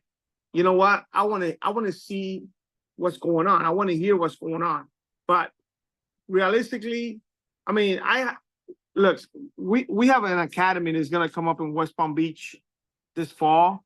It's called the Wellington Sports Academy. We're throwing over $60 million, and it's going to be like another IMG. And all of the coaches are like former major league players, you know, like Sal Salamakia. You know, we have a football player, Jonathan Bostic, who played for the Bears. He's like the main guy. Devon Travis. I mean, you know what? And we're going through that process right now. And, you know, it's like we have done 3 tryouts and we've had over 100 kids showed up. And what we're offering is the best possible, you know, opportunity for the kids to become a better athlete, a better person, and maybe make it to the next level. But you still have those parents that think they know more than what we know. You know, we've been there, we've done that. You know, let it be led, you know, listen and, you know, and just go with it. Go ahead, Jen. I don't know if you heard me because I mean, my phone is going crazy. No, we heard you great. We heard you great. Also about character, as a scout, you know, there are 5 tools that, you know, that we look at and that we grade, but that 6th tool is character. We want to know what this kid, his makeup is. Again, then, you know, we talk about the life of a baseball player, and eventually that jersey is going to come off, but that character piece stays with that individual and will translate into whatever life he has after baseball, whether that be the work ethic, his time management, his accountability, being a good teammate. All those things play into if you stay with an organization. So character's huge. I'll put in on that, Jen. I think it's very important for all our little Black and brown kids, and it don't care if you're minority, whatever it may be, anything other, that is you being judged on that. You being heavily judged on that, where it can overtake your baseball skills. You can be a hell of a player with no character, and they will let you go. They gonna find the next you is gonna be in that crowd of people somewhere. I think it's part of growing up as a young man for our kids. And in today's world, they may have to grow faster than normal with social media, because everything you watch everything you do is being scrutinized. Everything you say, you may think you erased it, somebody got it. When these teams go scrub, or these colleges go scrub social media, be mindful anything that you're saying on there, because to you it might be a game, but it might be a costly game in the future to come back and haunt you and bite you in the butt. Oh, sorry. Go ahead. No, I just wanted to say thank you. And Edwin, number 2. Edwin. Yeah, I would agree with Edwin. You know, we look at obviously social media. We have it. It's a huge resource. I think it's important skill. That's one thing from a recruiting standpoint. It's free. Tag coaches, you know, how to do that. But we look at it. What you're posting, what you're liking, right? Our university is going to do that. Major League Scouts, organizations, your jobs down the road. They're going to look at all that stuff when you're 14, 15, 16 years old. And so I tell our staff all the time, we don't miss on makeup. That is the one thing we don't miss on makeup, because our livelihood's tied to 18 to 22-year-old kids. And so if we have a talent, we may not have the talented kid we want, or didn't develop like we hope, that's our fault or our responsibility. But a kid that has, like Carrick said earlier, like if they can't be a good human, that's not going to work. It will come out very quickly, and they'll be eliminated from the organization. I think that's something that is so important. Just be a good human. Do right, and right is going to follow your life, right? That doesn't make it easy. Doesn't make it easy, but it gives you a much better chance than not.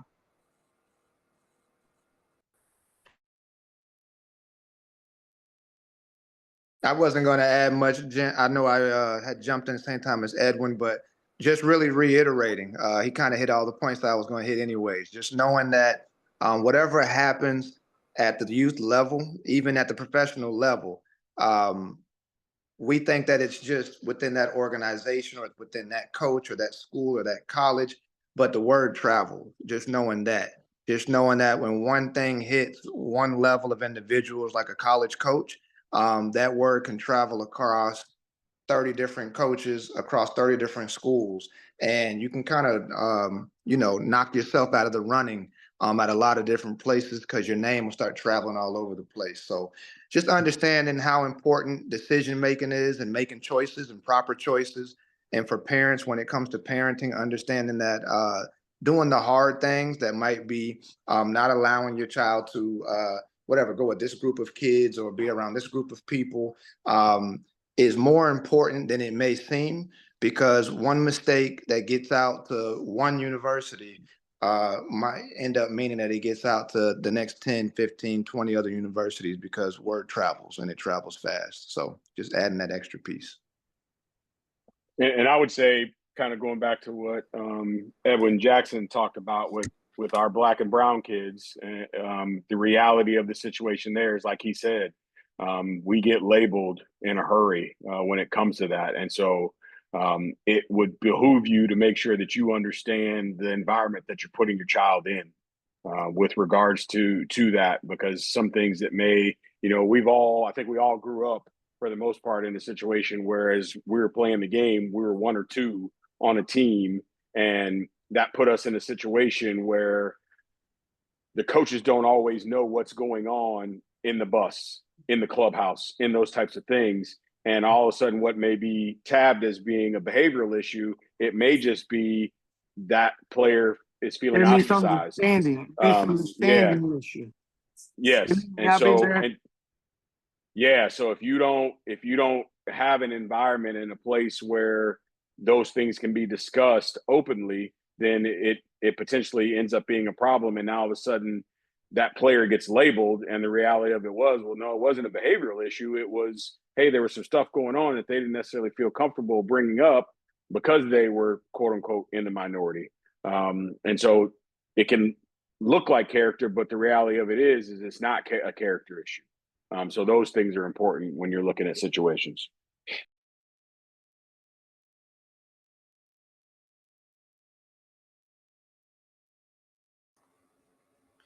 Luis, sorry, honey, you're on mute. Can you unmute and repeat that? Went on mute. What I'm saying is that a lot of times, I mean, I've been in both sides. Are you Black? Are you Latino? You know what I'm saying? It just doesn't matter. You know what I mean? You're gonna be judged in a certain way, and you're gonna be put in a certain category. So, it's important what you just said. I mean, do things, the way it's supposed to be, and it's always been something that I always have to carry with me, because I don't belong to either group. You know what I'm saying? It's one of those things that I get. You know what? Yeah, you're Latino. No, you're Black. No, I hate it. But hey, there's something that I have to perform and do the best I can every time I go across. Nearly $320 million donated to charity. Jen, did you want to address the questions that were in the chat? Do we have enough time for that? Yeah, that's what I'm doing, Trace. I'm going right through Okay. it. Thank you for that. The next question that we have, one of our amazing partners who played at the University of Miami and then got drafted, won 2 College World Series, Marcus Nettles. Marcus, you put in the chat a question for Amber. When do you start communicating, you as an agent, with potential prospects as an advisor? And do you have a selection process of who you work with? First off, hey, Marcus. It's a lot of people on this call, so I don't know who's all is on here because I probably would have called you out too, Marcus. So the agent advisor world is getting younger and younger, and it's getting scarier and scarier. There's, advisors going after, 7th, 8th graders, 9th graders. I tell anybody that I talk to that it's really important to have an advisor by junior year. If you're looking to enter the draft, support with finding the right college, knowing what the right fit is for you. So I do encourage, by junior year, you kind of have found that home base of an advisor and who is going to help you through college and draft. My selection process of how I recruit is a little different. Only say that because I keep my circle small, and so I'm a little bit more selective. But I try to keep it to, like 1 to 2 draftees per year. I want to be hands-on. I work twice as hard as the others. And so I feel like I want to make sure I could do the best that I could do for that player. So one of the questions, the parents on here, a good question to ask is, how many players are you advising? And, do you think that you can handle that many during that potential draft class or, the draft class after college, and just seeing what their bandwidth is? Because I strongly encourage you to get someone that when you have that phone call, parents, there's so many questions that you're going to have that they're there to answer. So that's kind of my process. Great. Thanks, Amber. Which is more important for exposure, high school baseball or travel baseball? Anyone? I don't think that either one is more important. I just think what's important is that you're playing.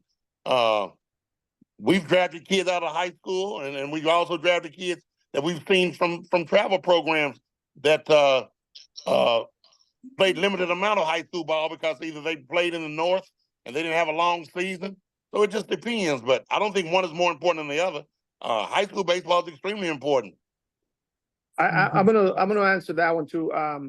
It all depends on the high school. I mean, if you go down in South Florida, you got really good high schools that had really good ball players, and every once in a while you see great matchups where you're gonna see the top prospects. But I think if you also play in the summer on one of the top teams, you're gonna get to be in one of the top tournaments and probably be seen and scouted. But it all depends. I mean, it all depends. If you like South Florida's got a lot of really good high schools, and even though they say they don't, they do recruit and they do have a legitimate first round picks. Really, really good players. So I think it all depends. You better, and Amber may agree or disagree with me on this. You better be careful about the perception that you send by saying that you're too good to play on your high school team, though, because that then becomes a problem. For me as a scout, I'm going, whoa, wait a minute, what does that mean? And that's what I think a lot of parents kind of gear that towards is, well, the high school team isn't any good, or the competition that we're not facing is not up to par. Well, all that does is give you patience, right? If you're not facing good pitching, well, you're going to get into minor leagues and you're going to face dudes that have good stuff that can't throw strikes. So if you don't have patience, then you're setting yourself up for failure at that point. And if you're a pitcher and you're not facing good hitters, well, then that means you better be dominating your competition, because from a scout perspective, a pitcher gets drafted on their stuff. It doesn't matter the competition they're facing unless the competition you're facing is dominating you. If you really believe that you're that good, I'm grading your stuff. If you're 93 to 95 with above average slider and average change and good command, then I'm grading your stuff. I'm not necessarily looking at the hitters. Now, if the hitters are hitting you, well, then now I need to dig deeper. Are you cutting the fastball? Is it dead zone fastball? Like, are you tipping pitches? What's happening that's not allowing you to do that? So be very, very careful in making that decision of saying, well, the high school team isn't any good and the competition isn't any good, so we're just going to save ourselves, because then now you're setting yourselves up for failure, because now your judgment comes at question. Because when you get to the minor leagues, well, why am I at the complex? We're at the complex because you're not ready to go to low A. Well, I think I should be here. Then that can be a bad setup for you. I believe high school is very important, but the reality of it is that the college coaches come out in the summer during the travel ball season. Yes, high school season is very, very important when it's time for you to be drafted, but the actual recruiting a lot of times is done through the travel ball season during the summer and fall. So, I mean, I don't think one is more important than the other, but it's just the realities of what's going on. I mean, colleges are playing the same time that the high school season is going on. So the travel ball season is usually when you see most of the college coaches out recruiting. Thanks, Kenny. Glad you could join us tonight. What advice, next question from Dr. Jones, what advice would any of the coaches give to a 2025 who is uncommitted at this time? Should the narrative of their contacts to be more in line with getting info on the schools for a walk-in process or walk-on process? I mean, I'd have to see, some footage of the kid. I mean, it's hard to answer that question if I hadn't seen that kid to determine, they might just have not been seen. I don't know. I mean, it's some kids that we missed because we hadn't seen, so I don't know. If you're 2025 and you don't have options right now, then walking on may not necessarily be the best situation. You better know where you're walking on to. Keep in mind that all the things that we're telling you now can be different in 2 months, can be different in April. You guys probably don't follow it as much as we do, but the case with the quarterback from Vanderbilt was just settled, and the judge decided that the time that Pavia spent in junior college doesn't count towards his eligibility. So now he has more eligibility because the judge said that doesn't count. So there's going to be this thing is ever changing right now. So again, what we tell you today, come April could be different. Come July could be different. Come next September could be different. But regardless of where the rules are now, I would say as a 2025, depending on position, if there's not options out there, then kind of just keep playing it out. Look at junior colleges, look at some smaller schools to where you can go and play, and don't panic because you don't have a space, but understand that I believe that anybody who wants to play, there's a place for everybody. And put some monster numbers up in your final year. Okay, next question from Nidra. I hope I'm not butchering your name. What is meant when a player is said to be projectable? What is the significance of a player being invited to Prospect Link by a club?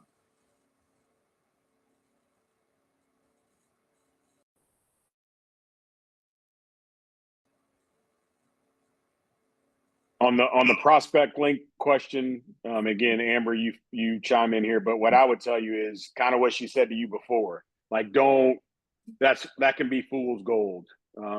The draft is the most unpredictable animal out there. And what you guys have to understand is major league owners as a whole, not individually, but as a whole, a lot of them see player development as a waste of resources.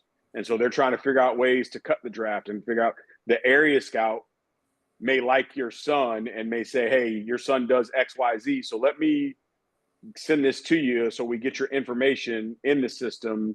But that may be the last that you hear of it. It may not go. And we get that all the time where, well, I got a link for the Prospect Link to fill out okay, well, there's only 600 players drafted. And I think in the last 2 drafts, there wasn't more than 100 high school players that were drafted combined.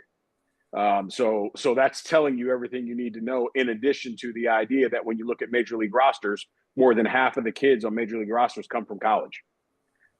So until it gets real serious, until they start sitting and talking to you about coming into your house and talking about signability and all those kind of things, a scout showing up at your game or a scout talking to your parents, they need to get that information, because they may be saying, okay, this is a kid for 2 years down the road, and an area scout wants to put their name on a player saying, yeah, I thought Johnny had the potential, and then 2 years later, 3 years later, he goes off to college. Yep, I was right about Johnny. And then that helps them from their job perspective and resume of saying, I had him in the system in high school, but I thought he needed to go to college, and guess what, he did, and then we ended up drafting him later.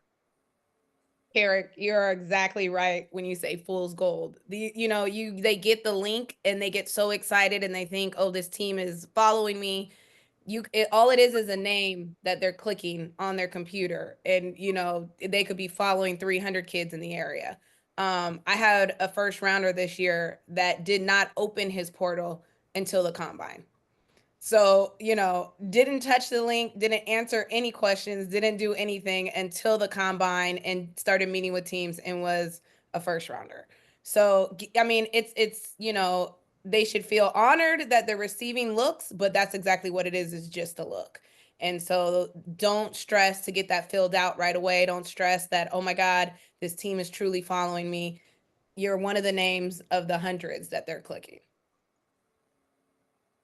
And projectable is synonymous with potential, which potential is the dirtiest word in the English language, because it may not go any farther than potential. So.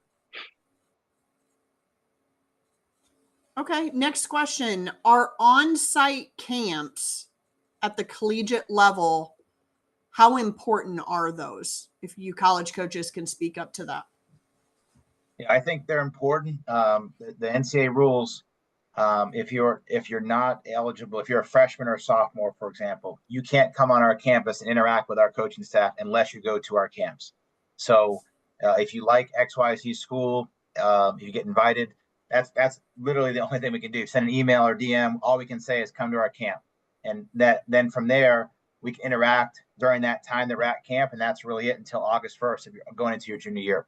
So I think they've went away a little bit, but now with kind of the new rules, we want to make certain that we're making the right decisions. We want to see you work. We want to see you interact with our coaching staff. Obviously there's a cost that comes with that, depending on, every school is different, but I think they're important. Is that the end all? No. I think at the end of the day, your performance on field is always going to make a big part, but just seeing the campus, getting a feel for it, making sure you see the coaching staff work, I think there's a lot of value in that, in our situation, but that's an important, because we're so national. So I think that's a huge thing. And again, you got to pick the right ones, right? You got to be realistic. Like Coach Goodwin said earlier, you got to be realistic where you're at from a skill set standpoint. If you're a third string on your high school team, may not be going to your dream school right now to go to camp, unless you just want to go to camp, which that's okay too. Yeah, I think camps are huge. I know for us, I hate the term showcase camp. Our camps, I structure our camps like we structure practice. And I tell kids from the beginning, we're going to spend more time with you in a practice environment than we're going to do in the game environment. So I need to know how coachable you are, what kind of aptitude you have when we're running you through drills, if you're resistant to doing certain things, then that tells me, if their response, which is one of my least favorite terms, well, I've always done it this way. Well, if the way that you've always done it hasn't yielded you results at this level, then you can't hold true to that. And so it's a good opportunity, I think, for the kids and parents to see how things are done at a particular school, and you get that interaction with coaches in that environment, which becomes huge. So I'm going to get some of our young men on here. I hope they don't mind, or their folks don't mind, but we have some just tremendously talented young folks that are navigating this right now, that are part of our junior board. RJ Cope, Keon Johnson. I'm going through the list. Some of you guys just say iPhone. So if you're on, it's not that I didn't want to call you out. If you guys, and also Tracy Henderson, would just speak to, you know, when you're a top athlete and there's a lot of attention on you from scouts and cross checkers and college coaches, all of that, there's also a lot of jealousy and animosity, you know, that happens on social media and all of that. So for the young men, I want to know, like, how do you keep sort of your North Star pointed in the right direction and let that stuff slide off? And for Tracy in particular, because I know she goes hard on social on this, how do you as a parent kind of keep your kid, Lash and Agent, sort of focused on the prize, so to speak, and away from all the noise? I tell my kids the truth, and we don't sugarcoat anything. My husband has told Lash from day one, I don't care about these rankings. They mean absolutely nothing. Getting ranked at 12 years old is bizarre. He said, you know, it's just weird. You haven't even hit puberty yet, you know? So why are we focused on that? And it doesn't mean anything, you know? And she was like, you're not going to commit early. You got to still work, because when you hit puberty, a lot of things change. But also, too, great thing about it, I probably would have messed this up if I'd been a single mom without my husband to keep me grounded, because he played football at SMU. So he's gone through the grind, and he knows what this looks like. He's also a Big 12 college football official. And before getting to the Big 12 officiating football, he was officiating basketball, baseball, and football. And he told me, I saw kids that had arms were laser, they were bullets, they were strong at 12U. But when we got to high school, they were on first base. They couldn't even throw. He's like, things change. And just because you're the best thing since Wonder Bread at 12, it doesn't mean you're going to be the best thing since Wonder Bread at 16 or 18. So we're going to constantly continue to work. I will tell you, as a parent, I monitor my kids' social media. Especially Lash's social media. I mean, there are actually laws out there where people are not supposed to contact your kid. They're supposed to contact the parents first. But I don't think a lot of people know that these laws are in place. I didn't even know until last year. But there are so many arbitrary people that are reaching out to your kids on social media and asking them things. And you know, you got to monitor your kids' social media as you're monitoring their activity to make sure they're appropriate. You got to monitor the people that are in connection with them. But we do talk to Lash, and we talk to him about what this journey looks like, or what we think it's going to look like. But we're very realistic, and we're never telling him that, oh, you're the greatest. Even if anybody else thinks that, we're trying to keep them as humbled as possible, because we chose to play the hardest sport, period, which is baseball. This could be so much easier for us if we played basketball or football. You know, you throw an interception, you come back down the field, you throw a touchdown. And baseball, if you are slumping, you slumping. And it's going to be a minute. Sometimes it's more mental before you get out of it. But we're very realistic with him about this process. And we're not sugarcoating anything. And we're not tied to the rankings. You're not tied to a number. You know, his dad's told him, your ranking only matters if you're draft eligible out of high school or draft eligible out of college. If that happens, we're not even close to that. So I think as parents, we have to be realistic. And then you have to be as involved as your player when they're working out. You know, you need to know what your players need to work on. And you know, you need to know how to talk to them, but we just try to keep them as grounded as possible, because like his dad said, I wanted to be a professional NFL player and I didn't make it. So I know a lot of people who didn't make it, and this journey is not going to be for everybody. You know, like another coach said, success in baseball is multifaceted. It looks different. For some, it's going to be you played baseball since you're 4 years old. You're good enough to play high school ball. The next thing you know, you're the athletic director.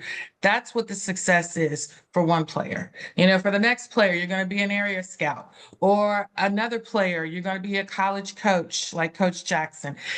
There's all different ways to be successful in this. You know, and so that's the important piece. But he is our son first. and we don't look at him as a baseball player first. This has to be more his dream than it is ours. Our goal is just to move the obstacles out of his way so they can do what he needs to do and provide him with all the resources to be the best player that he can be. But just to keep him grounded and humbled. Who gives a crap if your kid is 12 years old muscling balls out of the park at 50 feet? That's not even realistic baseball. When you get to the big field, things change. So if you've got them so far up here thinking they're so great, when they get to the big field and this game changes, they're going to be in for a rude awakening. And I think the people who struggle the most is not the players. A lot of times it's the parents. So it really starts with the parents working down to the kids and just being realistic and understanding that this road we're about to travel, like Amber said, it's a marathon and it's going to be grueling, but you just got to be prepared for it. Thanks, Tracy. RJ, Keon, do you want to speak up or are you guys good? Oh, no, I'm good. Thank you, though. We got to see that smile anyway. All right. You're okay too, Keon? Thanks. Another quick question as we wind down here. As a parent, what are some factors that should be considered when selecting a travel ball organization? As a parent, I feel the pressure and need to select a well-known organization in order to give my son an opportunity to compete. And that's for anyone that wants to answer that. Can I just take a stab at it real quick? What I will say, go where your kid's going to play. Go where your kid's going to play and go where your kid could possibly get developed. I mean, it's hard now with travel ball in the summer. I don't know how you get developed with travel ball teams. I know there's some teams that do it, but when kids are flying from all across the country to play, there's not much development in it. You got to be ready to go. And I've seen kids dismissed after tournaments. So with that being said, it's very cutthroat. Go where you're going to play. That's, just what I've seen. That's the important piece. Saying you play with an organization and you're riding the bench is not going to help your kid. Could I add on to that, Miss Jim? Yes, sir, you can. So I'm actually a victim to it just because, this past summer I could experience a little bit of what, a player, would hate to see in an experience when it comes to a travel ball organization. I think now with like guys getting older, most of the travel teams, they carry 18, 19, 20, 21, 22 players. And I feel like that's most of the cause of guys leaving tournaments early, not finishing out, the tournament, they're wasting all this money to come play. And there's no room for them on the team to start with. So I think that you have to take that into account too, because some coaches do it as, all right, they're bringing 9 extra POs, or some coaches do it as they're bringing 9 or 10 extra position players, plus the 9 that are already on the field. So I think that's just another thing to look out for, because with me being the player, I've kind of been the victim to it this last year, even when people think, I should be on the field. But that's just me, though. Appreciate your honesty, Keon. Yeah, I think the idea, kind of what Tracy said, the playing piece. But if we're using summer baseball for what it is, the idea of going someplace where development is key. And this is, I'm not throwing any shade in any organization, but if you look at a summer team's roster, and of the 18 players they have on that roster, all 18 are from different parts of the country. Is there a lot of focus on development with that? Or how can you develop those players? Those players are just flying in to play tournaments, and they want to be able to say, we won this many tournaments, we had this many D1 prospects. Well, that's because they're recruiting kids to bolster their organization, because by playing for that organization, there's a business aspect to this. Nobody's going to, quote unquote, want to go play for an organization that doesn't win and or have Division I prospects. So as some of these guys can recruit players from all over the country and then say, hey, look at what we did and these kids we sent on. Well, the reality is you got player X and he only played for you for that one summer.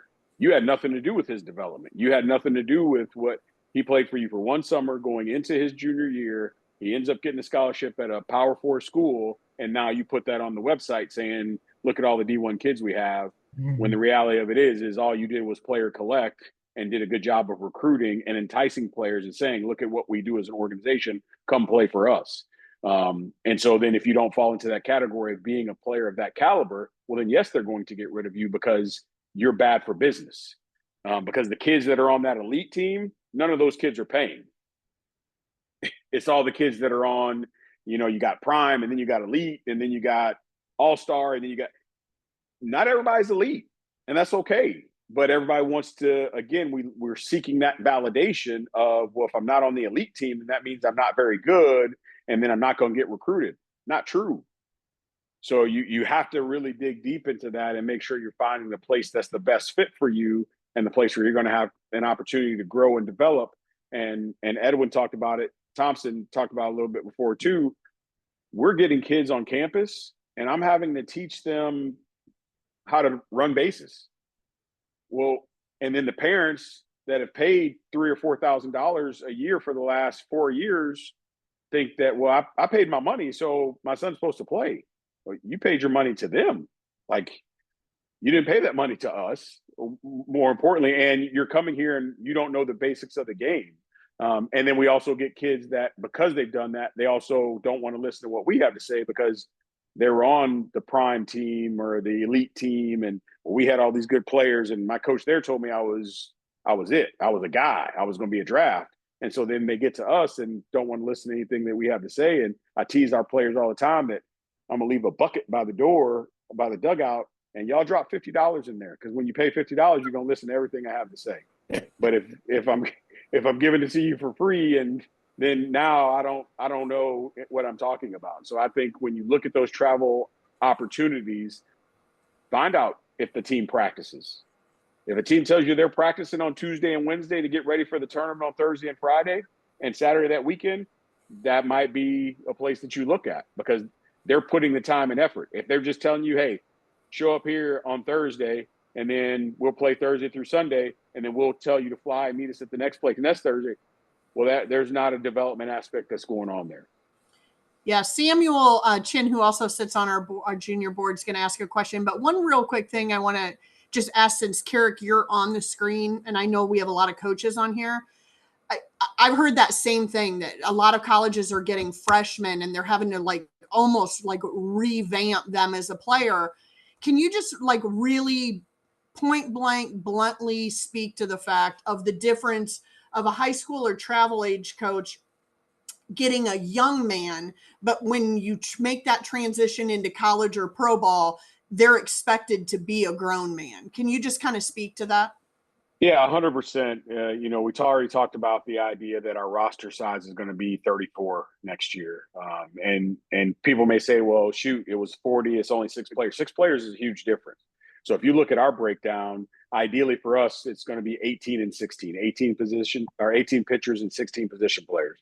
And with 16 position players, you're 1 or 2 guys away from somebody getting hurt and player 15 or 16 having to play. So we need those players to be ready. And so unfortunately, what the travel circuit has done is it's de-emphasized the idea of winning, and it's emphasized the idea of showcasing. So we don't worry about playing the game the right way, and we get ourselves in a situation where once we get the kids, we're having to strip them down of all the idea of, again, what I talked about earlier, what the data points are. Oh, well, my spin rate and my exit velo, and well, that doesn't do us that much of a good. And specifically when you talk about pro ball. And again, Amber's had the experience, so she will be able to second this, I believe, as well. You go into pro ball as a high school player, the kiss of death is being at the complex for 2 years in a row. Automatically if he's a 2-year rookie ball guy, now we don't know if he's going to make it. And that's a rule that they've set. That's not a hard and fast rule. It's just in pro ball's opinion, well, if he's a 2-year rookie ball guy, he's not going to make it. Well, that's because we want to get kids to the big leagues at 21, as opposed to back in the day, your prime years weren't until you were 26. Well, now they're trying to get you there at 21 so they can maximize the time that they have you, paying you at a lower rate. So then you have to be a little bit further ahead of the game when you go into pro ball. And then when you look at us from a college perspective, like I said, all the kids talk about, I want to be able to play as a freshman. Well, then your skill level needs to be elite.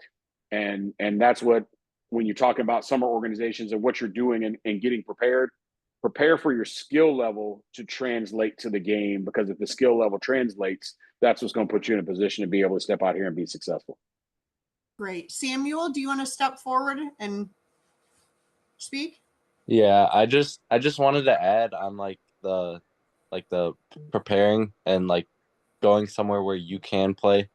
I also wanted to add go somewhere where you feel welcomed, where you feel like a part of their program, not just one of their little minions that they force you through their program. I had to transfer schools middle of sophomore year because I did not feel welcomed at the previous school. And I think the switch was a great decision. And now I feel more welcomed. And even though sometimes I may not want to get up at 4:30 in the morning to do this rigorous workout, it pushes me to be a better player. And it gets me more developed, like Mr. Jackson said, to be playing at the next level and keep going forward from there. Thank you, Samuel.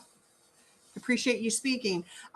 So we're going to wrap this up. You guys have just been deeply passionate. I'll bet we could talk about all this recruiting stuff for the next 5 hours and probably not even put a dent in it. We will be looking to do part 2 of this. Like I said, probably with some of the same panelists, and then we'll add some in. Please make sure that I see a lot of emails in the chat.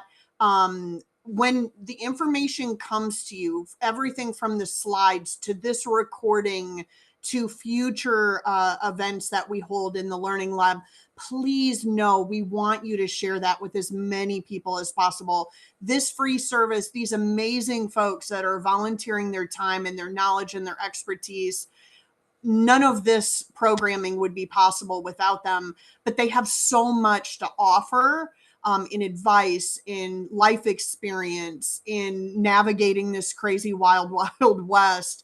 I hope that you guys all, took some nuggets or some exciting notes on this, but please stay engaged on this. We know how hard this is to navigate in this ever-changing world. And we're kind of all in this together, not to be all deep and mushy, but I'm that way. So it's not a surprise. I just want to wish you all a very wonderful holiday season. Please spend this time embracing your families and friends and having a great time. And we look forward to seeing you guys in January for the next Learning Lab.